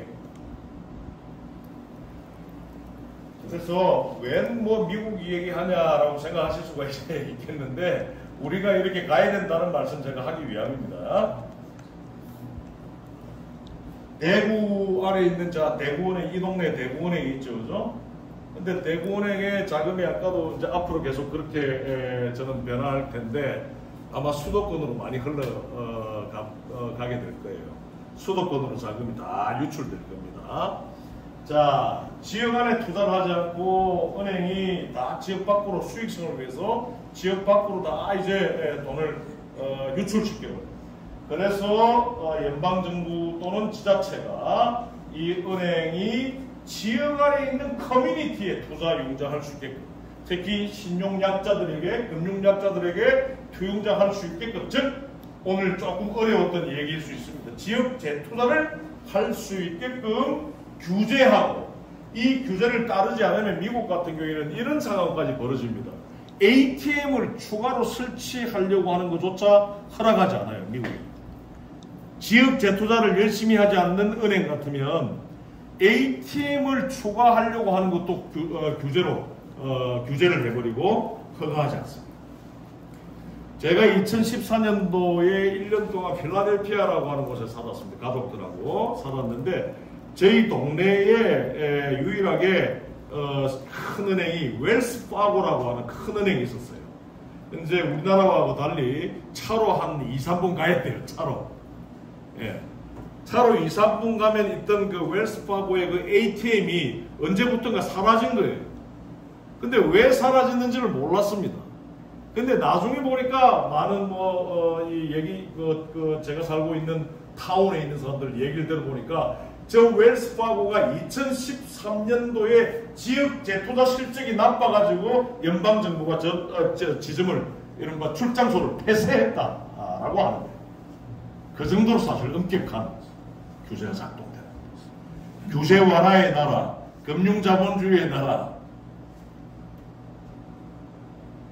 그 이면에는 아주 엄격한 이른바 이 대중시중은행에 대한 통제가 있다라고 하는 것도 여러분들이 꼭 아셔야 되는데요. 더 중요한 것은 뱅크 오브 아메리카가 지역 안에 재투자를 얼마나 하느냐, 또는 웰스파고가 지역 안에 재투자를 얼마나 하느냐, 또는 시티뱅크가 지역 안에 얼마나 재투자를 하느냐라고 하는 것을 규제하면서 얻게 된 통계가 있을 거 아니에요, 그죠? 그 통계를 연방정부 혼자서 관리하고 활용하는 것이 아니라 이 은행이 필라델피아라고 하는 시혜은행이라고 한다면 필라델피아의 시민사회와 함께 그 통계를 공유하는 거예요. 여러분 여기서 뭔가 좀 이렇게 좀 탁 필이 오시는 분들이 좀 많았으면 좋겠는데 이 부분에 대구 동구 지역의 대구은행이 오늘 제가 이제 더 이상 지역 재투자가 무엇인지는 여러분들 설명 더 이상 안 해도 되겠죠, 그죠? 대구 동구 지역에 있는 대구은행이 대구 동구의 커뮤니티에 얼마만큼 재투자하는지 하는 그 통계가 대구 동구청이나 대구시청에만 집적되는 것이 아니라 이 정보와 통계가 대구 동구에 있는 시민사회 주체들과 함께 공유되는 거예요. 그러면 이 공유된 이 정보와 통계를 가지고 이 지역 시민사회가 직접 대구 동구에 있는 이 대구은행과 이른바 함께 협의하고 협상하고 새로운 어떤 금융상품을 만들어달라, 우리 지역 안에 있는 동구 안에 있는 협동조합을 위한 이른바 사회적 금융상품을 만들어달라라고 하는 이른바 발언권을 가질 수가 있게 된다는 겁니다. 사회적 금융운동을, 나는 이게 미국형 사회적 금융운동이라고 저는 보는데요. 사회적 금융운동을 위한 하나의 중요한 어떤 소스, 무기를 연방정부가 사실은 각 지역사회에게 배분하고 있다라고 하는 점이 이 CRA 메커니즘에서 나타나는 매우 중요한 특징이다. 저는 그렇게 보고 있습니다. 그래서 직접 지역의 시민사회가 은행이라고 하는 대형 금융자본을 직접적으로 통제하게 되는 거죠. 금융자본 자체가 시민적으로 조정된다라고 하는 것을 보여주는 대목이다. 저는 그렇게 보고 있습니다. 이 간단한 그림입니다만 여러분들에게 충분히 좀 전달되었으면 좋겠습니다. 네. 이거 원래요 한 12, 13년 전에 민주노동당에서 심상정 의원이 제일 먼저 발의했던 법안입니다. 원래. 그런데 이게 당시 이제 심상정 의원 발의했던 그 법안 한국형 지역재투자법 보면 시중은행에 대한 채찍만 나와 있었어요. 재투자하라. 그렇지 않는 시중은행들에 대해서는 뭔가 이렇게 좀 불이익을 주겠다라고 하는 것만 있었어요. 근데 미국의 지역재투자법을 보면 이렇게 연방정부가 은행이 그 대구 동구 지역에 얼마만큼 재투자를 하는지를 규제하되 잘하는 은행에 대해서는 뉴마켓 텍스 크레딧이라고 그래가지고 세액공제, 신시장 세액공제 같은 것들을 해줍니다. 여러분들을 위해서 조금 풀어서 대입해서 말씀드려 볼게요.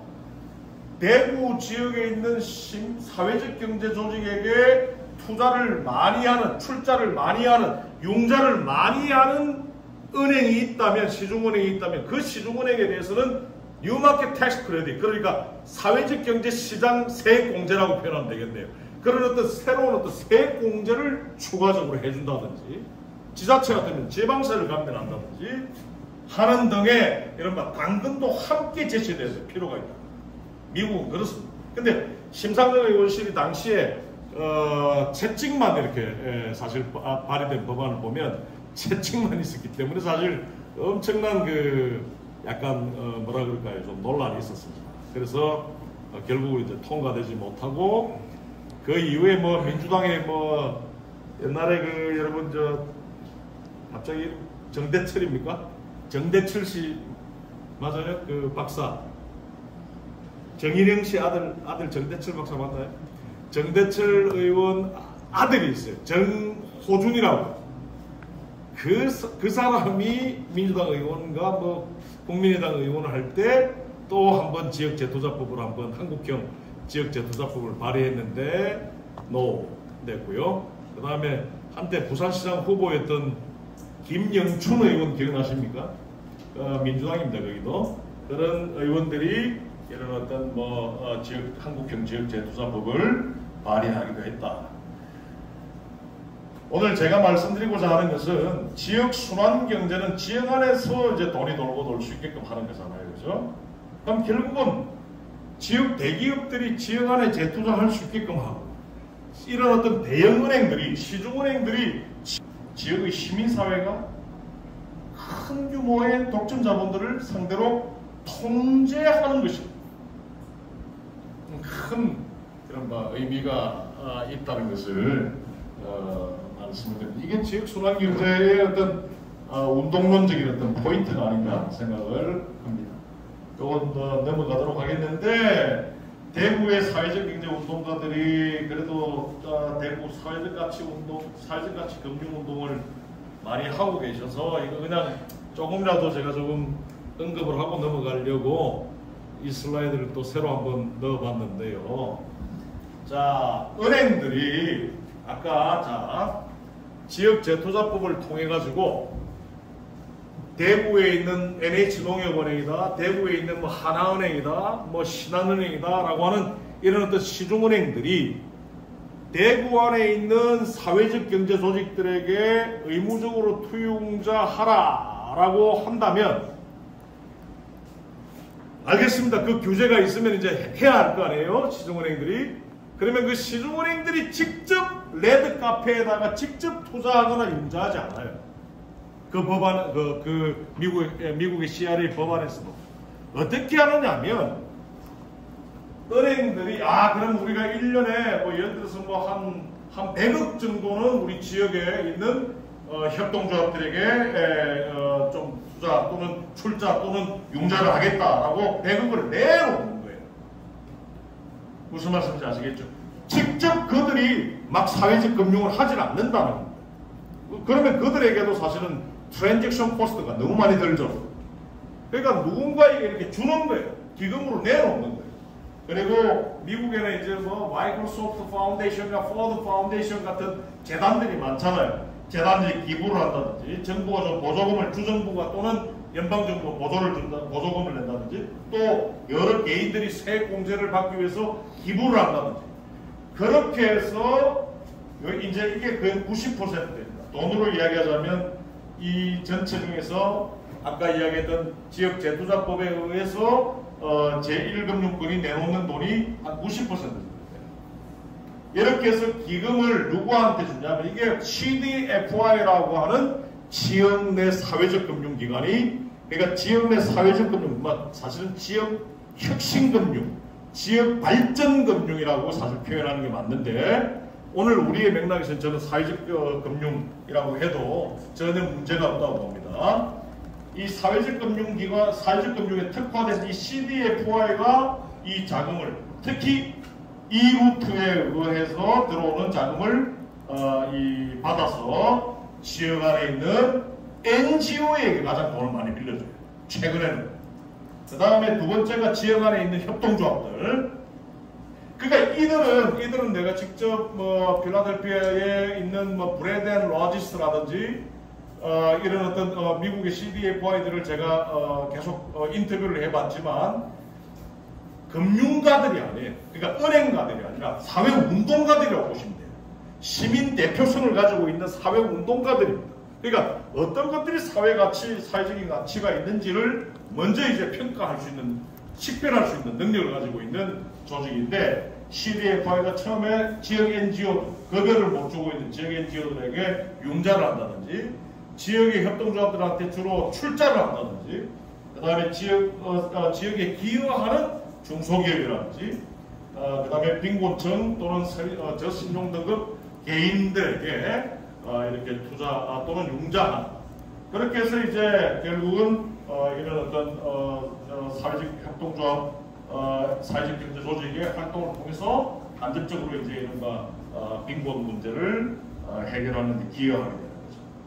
그러니까 여기서 제가 강조하고자 하는 것은 이른바 이제 지역 재투자법이라고 하는 것이 매우 중요하다. 이거는 우리나라 7차원의 법도 중요하고 지역 차원에 나는 조례 제정 운동도 매우 중요하다는 얘기를 지금 드리겠고요. 그 다음에 이들에게 자금을 직접 흘려보내는 특화된 조직이 시민조직이 미국에서는 작동되고 있다는 말씀을 드리도록 하겠습니다. 좀 금융 얘기 너무 많이 해서 여러분들에게 여러분 조금 지루할 수 있었는데 방금 제가 뭐 얘기했던 거 아주 좀 구체적으로 그려본 거니까요. 이거는 뭐 다음에 또 공유해서 여러분들 보시면 될 것 같습니다. 이제 같은 지금 방금 얘기했던 지역 재투자 법안하고 이게 이제 같은 얘기인데요. 나는 지역 차원의 사회적 금융 너머에 조금 더 큰 커뮤니티 은행이 필요하다 생각합니다. 이게 무슨 말이냐면 사회적 경제 조직만을 대상으로 하는 어떤 은행을 넘어서서 지역 경제에 기여하는 여러 다양한 프로젝트도 포괄해서 투자 또는 융자하는 어떤 은행. 그러니까 사회적 금융에만 폭을 한정시키지 말고 조금 더 이렇게 지역주의적인 관점에서 지역의 뭐 방금 말씀드렸던 신용적 약자, 금융 약자들을 다 포괄하는 어떤 하나의 어떤 커뮤니티 은행, 이런 어떤 은행을 통해서 지역의 어떤 사회적 금융을 전략적으로 이렇게 활성화해내는 이 방안들이 중요하다 생각합니다. 시간이 너무 많이 흘렀네요. 네. 요거 일단 좀 넘기고요. 그래서 제가 이런 거 한번 좀 생각을 해봤는데. 대구가 이제 사회적 금융 운동을 또 아주 열심히 잘 하니까요. 그래서 이제 대구광역시가 100% 출자해가지고 커뮤니티 은행 만들어서 뭐 이런 사회적 경제 조직이나 또는 다양한 어떤 커뮤니티에 어떤 기여할 수 있는 프로젝트에 투용자하는 뭐 이런 어떤 시스템. 근데 이제 이게 사회적 금융이 사실 원래의 어떤 그 본질 또는 이상적인 어떤 조건과는 사실 조금 대립됩니다. 왜냐하면 아까 어떤 분이 말씀하셨지만 사회적 금융의 가장 중요한 것은 이른바 시민성이거든요.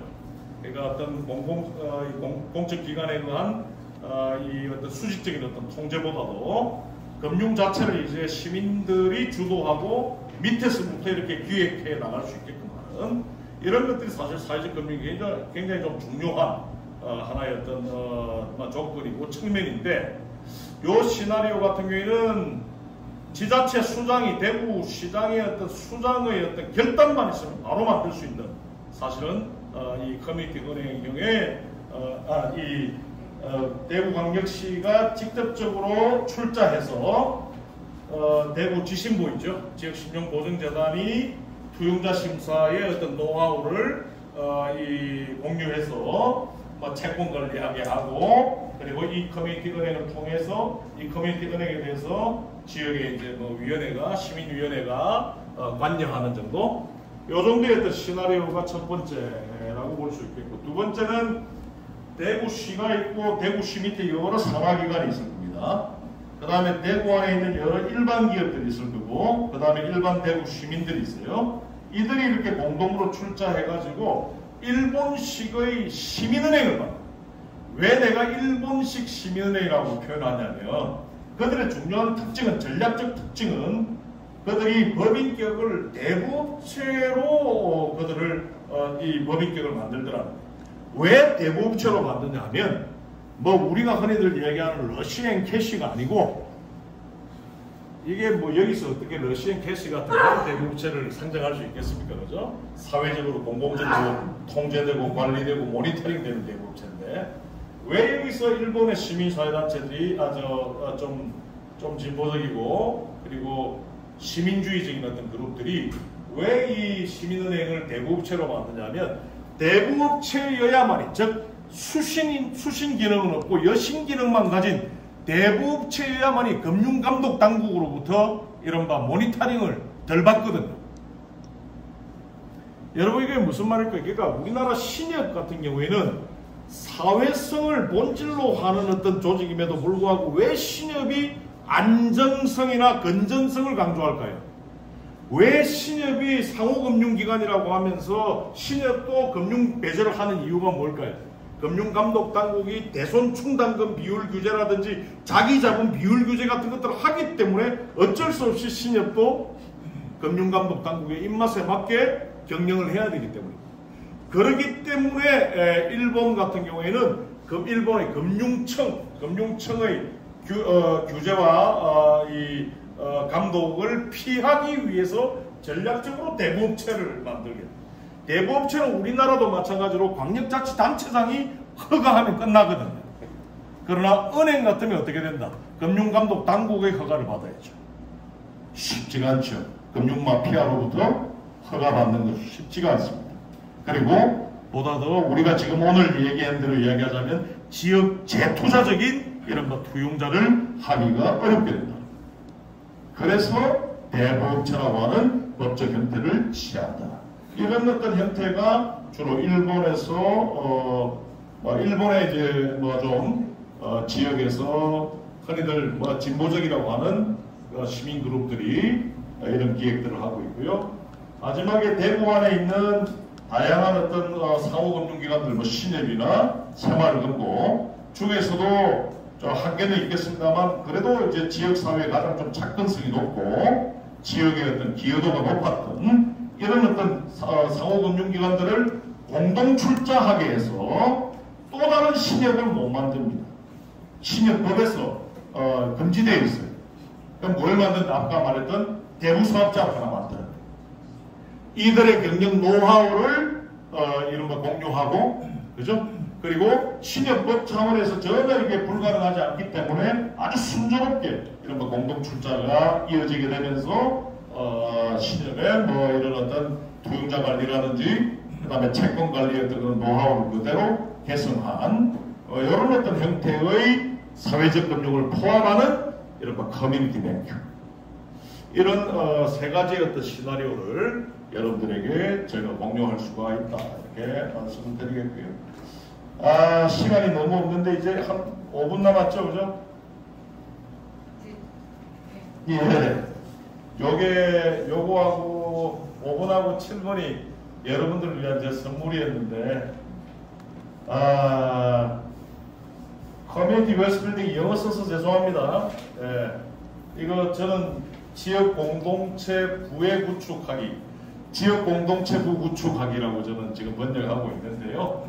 자, 그냥 뭐 그림으로 그냥 보시는 게 가장 수월합니다. 아까 제가 앵커 기관들의 조달 구조를 잘 봐야 된다는 말씀 강조했던 거 기억나죠? 그죠?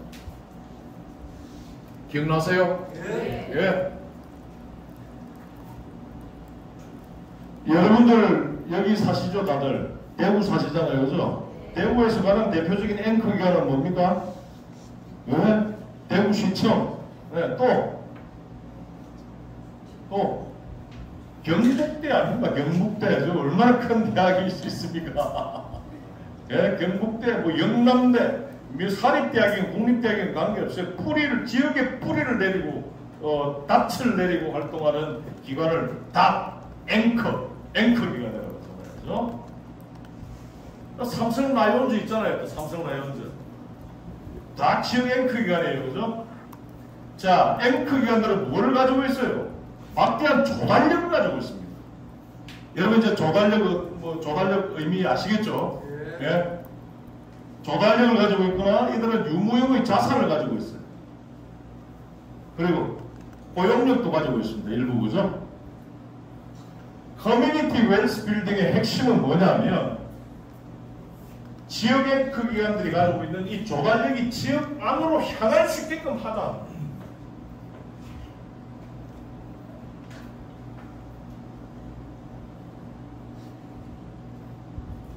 지역 이 앵커 기관들이 가지고 있는 조달력을 입찰을 하는데 그 입찰을 대기업한테 이렇게 줘서는 안 된다. 제 이야기 쉽게 이야기해서. 그리고 대구 이외의 지역에 있는 기업들에게 줄 필요가 없다는 거예요. 지역 안에 있는 사업자들에게 줘야 된다는 거예요. 그래서 미국의 클리블랜드라고 하는 도시에서는 여러분들 알고 잘 아실 수도 있는데 클리블랜드 클리닉이라고 하는 미국에서 가장 대형 병원이 있어요. 큰 병원이 있습니다. 클리블랜드 클리닉에서 나오는 이른바 이 세탁 수요액 있죠. 그러니까 이 병동에 보면 여러분 병원에 가면 세탁 수요가 아주 크거든요. 특히 입원병동 같은 데 보면 뭐 얼마나 세탁할 거리가 많습니까? 그죠? 제가 최근에 울산 동구를 갔더니 울산대 병원에서 나오는 세탁 발주액이 1년에 80억 원이랍니다. 80억 원. 근데 그 80억 원에 이 울산 동구의 울산대학 병원의 세탁을 경주에 있는 대형 세탁업체 연합들이 그걸 수주를 한대요. 그럼 뭘 의미합니까? 요 조달력이 고스란히 지역 밖으로 빠져나간다라고 하는 것을 의미하는 거죠. 그죠? 예. 이해가시죠? 그래서 지역의 앵커 기관들의 조달력과 자산과 고용이 지역 안에 있는 여러분들과 같은 지역 사회적 경제 조직에게 향할 수 있게끔 하는 운동. 이 운동이 바로 커뮤니티 웰스 빌딩이다. 이렇게 말씀드리겠습니다. 그래서 지역 앵커 기관이나 현실적으로 이야기하면 이 대형 유통 마트들 이런 지역의 민간기관들이 그 조달을 그리고 그 자산 처분을 지역 안에 있는 이 사업체들에게 향할 수 있게끔 하는데 주로 경험적으로는 영국의 뭐 프레스톤이나 미국의 클리블랜드와 같은 이 CWB를 잘 해서 지역 소매를 모범적으로 막았던 그 사례들을 보면 주로 노동자 협동조합들을 오히려 만들어서 이 조달력과 이 자산을 매칭시키는 어떤 전략들을 펼쳤다. 그런 어떤 사례들도 있고, 그래서 이들이 가지고 있는 그 부를, 즉 자산을 민주적 소유할 수 있게끔 하는 것, 이걸 통해서 이제 지역 경제를 활성화하는 사례들이 지금 이제 전 세계적으로 나타나고 있습니다. 그 다음에 스페인의 바르셀로나 같은 경우에는 바르셀로나 앵꼬뮤라고 하는 여러분 관심 있는 분들은 잘 아시겠죠. 스페인에서 가장 레디칼한 지역 정당입니다. 예. 아주 이른바 이제 좌파 정당인데 이 정당 같은 경우에는 이 정당의 상징적인 인물이었죠. 아다 클라우라고 하는 젊은 여성이 바르셀로나 시장을 할 때 시장화되었던 이른바 민영화되었던 부분들을 다시 재공영화해서 재지방정부화해서 이것을 관료적인 어떤 공공통치 그대로 두지 않고 코프로덕션하는, 그러니까 지역에 있는 사회적 경제 조직들이 들어오고 지역의 시민들이 함께 들어와서 다시 재공영화된 부문을 협치할 수 있게끔 하는 이런 어떤 이 새로운 바르셀로나형의 커뮤니티 웰스 빌딩도 우리가 참고를 해야 될 필요가 있다는 말씀을 드리겠습니다. 같은 얘기고요. 이것도 좀 넘어가도록 하겠습니다. 네. 자, 제게 1분만 이제 좀 시간을 좀 주신다면 한 2분만 시간을 주신다면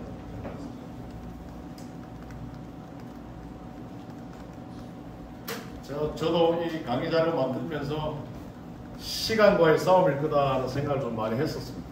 예. 요거는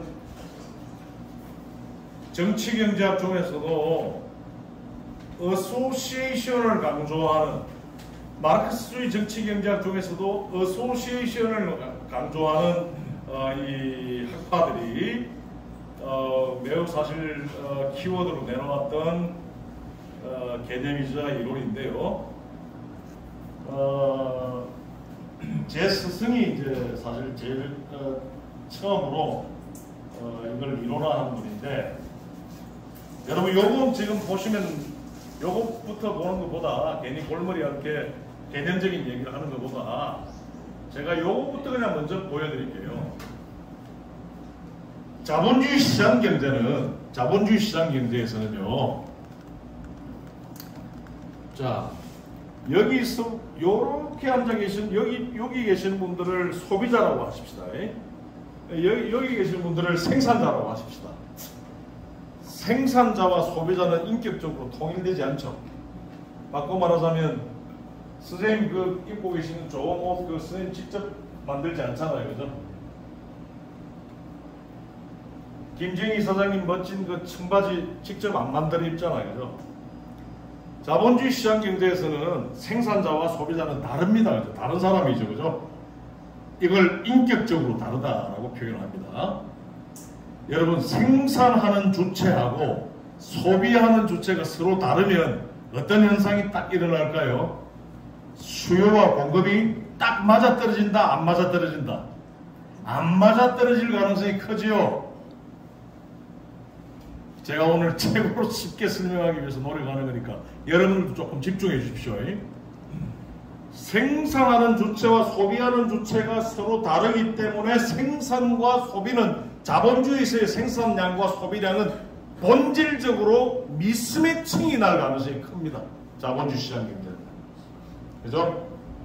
그런데 자본주의 시장 경제는 이와 같은 미스매칭을 어떻게 해결할 수 있다라고 이 주장을 해왔냐면, 자본주의 시장 경제를 옹호하고 찬미하는 사람들은 이와 같은 생산량과 소비량 사이의 미스매칭을 어떻게 해소할 수 있다라고 이야기했냐면, 아담 스미스가 이야기한 전지전능한 완벽한 가격, 보이지 않는 손이라고 하는 이 신과 같은 보이지 않는 손이 있어서 가격, 상품 가격, 이 가격님이 올라갔다가 내려갔다가 올라갔다가 내려갔다가 이른바 상하 운동을 잘 원활하게만 하면, 정부가 가격이 올라가거나 내려가는 것을 막거나 해방만 놓지 않으면, 자유롭게 방임적으로 가격만 올라갔다 내려갔다 잘하면 생산량과 소비량 사이에 나타나는 양적인 미스매칭은 언제든지 매칭으로 전환시켜낼 수가 있다. 자유방임을 맹신하는 거죠. 그죠? 그러니까 자유방임적으로 가격을 그대로 두면, 가격이 상하운동하면 방금 내가 이야기한 생산량과 소비량 사이의 모순은 해소될 수가 있다. 재고가 많아가지고 과잉 생산 공황이 나타났다. 이거는 일시적인 거다.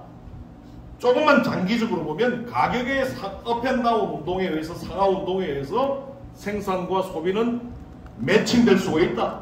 자본주의는 계속해서 안정해 나갈 수 있다.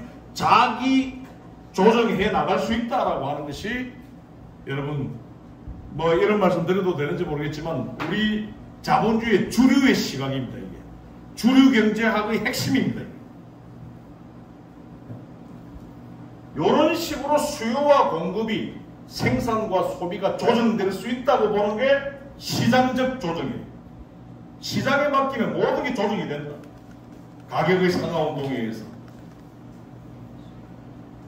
이해가셨죠? 네. 자, 이걸 넘어서 그렇지 않다. 자본주의 역사 250년 역사를 보니까 가격의 상하 운동이 아무리 올라가도 왔다 가도 하고 올라갔다 내려갔다 하더라도 이 생산량과 생산량과 소비량 사이의 양적인 모순이 그 불균형이 잘 해소가 안 되더라. 그래서 주기적인 어떤 과잉 생산 공황이 터지고 금융위기가 터지고 하는 거예요. 경제라고 하는 것은 그렇게 조정하는 것이 아니다. 어떻게 조정한다? 사회적 조정이다. 사회적 조정이란 뭐냐? 생산자들이 서로 조직화된다. 여러분들과 같은 사회적 경제 주체들이 서로 조직화 하나가 되는 겁니다. 누가 무엇을 생산하는지를 서로가 아는 거예요. 같은 생산을 하는 사람이다. 우리 쌤이 볼펜 만들고 우리 쌤이 볼펜을 만든다. 그러면 볼펜을 어떻게 만들고 그리고 얼마만큼 만들 수 있는지도 서로 정보를 공유하고 서로 생산에 관한 모든 정보를 서로 알고 하나의 어떤 커머닝을 하는 거죠. 그리고 우리의 어떤 그런 서비스 또는 우리의 어떤 재화를 수요하는 사람, 필요로 하는 사람들에 대한 정보도 같이 공유하는 이른바 생산자들이 지역의 생산자들이 조직화되는 그 다음에 또 지역의 소비자들이 생협 같은 것들을 통해서 조직화된 소비자가 되는 거예요. 그러니까 가능하면 지역의 물건을 사야 된다. 가능하면 사회적 경제 기업들이 만든 물건을 사야 된다라고 하는 이른바 이 소비의 어떤 의식화된 어떤 조정 이걸 소비의 조직화라고 그러는데요. 이와 같이 조직화된 생산자와 조직화된 소비자가 어떤 하나의 어떤 제품이나 재화나 서비스를 공급 또는 생산하기 전에 생산자와 소비자가 서로 가격을 그리고 생산량을 서로 협의에 의해서 결정하는 거죠. 아까 제가 생산자와 소비자가 인격적으로 다르다라고 하는 말씀 기억나시죠? 서로 협의를 하지 않는다라고 하는 것을 의미하는 거거든요. 자유방임적인 어떤 상태에서 소비자는 따로 놀고 생산자는 따로 놀기 때문에 이른바 생산과 소비 사이의 양적인 모순이 생긴다는 말씀이었습니다. 그러나 제가 지금 여기서 말씀드리고자 하는 것은 조직화된 생산자들이 있고 그리고 또 지역 안에서 조직화된 소비자들이 있으면 이 조직화된 생산자들과 조직화된 소비자들이 생산하기 전에 제공하기 전에 그러니까 서비스를 제공하기 전에 재화를 생산하기 전에 제품의 가격이라든지 제품의 생산량을 사전에 이른바 공동으로 결정을 하는 그렇게 이 공급자와 수요자가 상호 협의를 통해서 생산량과 가격에 관한 합의를 도출할 때 그 지역의 이른바 생산량과 소비는 당연히 매칭에 가까운 양적으로 양적 모순, 즉 불균형이 최소화될 수가 있게 되는 거죠. 여기서 여러분들에게 느껴지는 것은 어떤 걸까요? 생산의 조직화.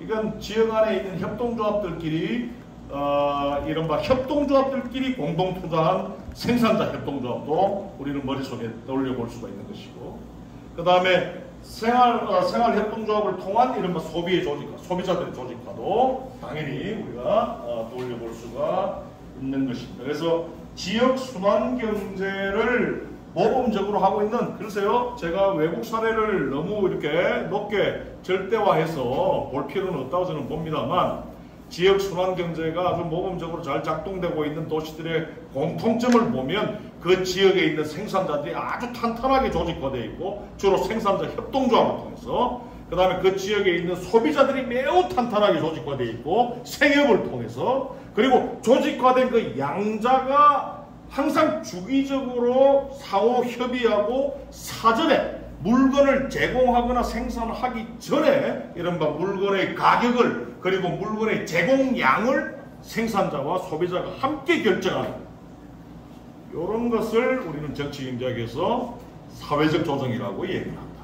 이런 어떤 사회적 조정은 기본적으로 사회적 경제를 통해서 조직화하고 그리고 계획화한다라고 하는 것에 저는 의의가 있다, 이렇게 보고 있습니다. 그래서 여러분들 잘 아실 칼 폴랑이의 분권적 계획경제라고 하는 것이 바로 이와 같이 중앙집권적인 경제 모델, 옛날에 구소련 스타일의 이런 어떤 스타일이 아니라 몰락한 어떤 국가자본주의적인 어떤 모델이 아니라 지역 차원에서 조직화된 생산자와 조직화된 소비자가 함께 협의를, 민주적으로 협의를 하고 그 협의를 바탕으로 해서 생산량을 결정하고 가격을 결정한다라고 하는 것은 요거는 민주적 계획이다.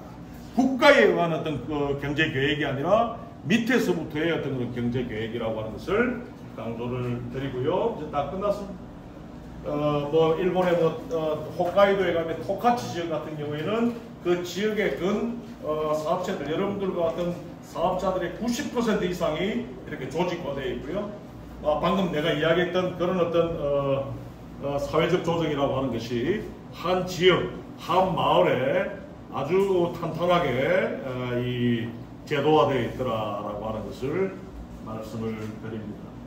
그래서 대구에서 지역 순환 경제 구축을 하기 위해서는요, 저는 먼저 주민이 참여하는 어떤 정치적인 어떤 축적이 필요하고요. 이런 지역 순환 경제라고 하는 것을 구축해야 된다. 이런 지역 경제의 어떤 그런 문제는 무엇이냐? 그 다음에 이런 어떤 것들을 함께 서로 나눌 수 있는 그런 어떤 주민자치와 주민 참여가 필요하고, 방금 제가 이야기했던 지역 내의 소비가 조직화돼야 되고 지역 내 생산이 조직화돼야 되고, 그렇게 될 때 경제적인 축적, 즉 오늘 제가 말씀드렸던 돈이 지역 안에서 돌고 그리고 지역에서 생산된 것이 지역에서 소비가 되는 이런 어떤 이른바 지역 순환형 경제가 구축될 수가 있다. 먼저 정치적인 어떤 조건부터 구축해야 된다. 시민 차원의 어떤 정치적인 조건. 그 다음에 오늘 제가 마지막에 강조했던 생산의 조직과 소비의 조직화라고 하는 이른바 경제의 어떤 축적이 중요하고, 죄송합니다. 사회적인 축적이 중요하고요. 그 다음에 이 정치적인 축적과 사회적인 축적이 조합될 때 이런 어떤 경제적인 축적이, 즉 지역 순환 경제적인 어떤 메커니즘이 가능해질 수 있다.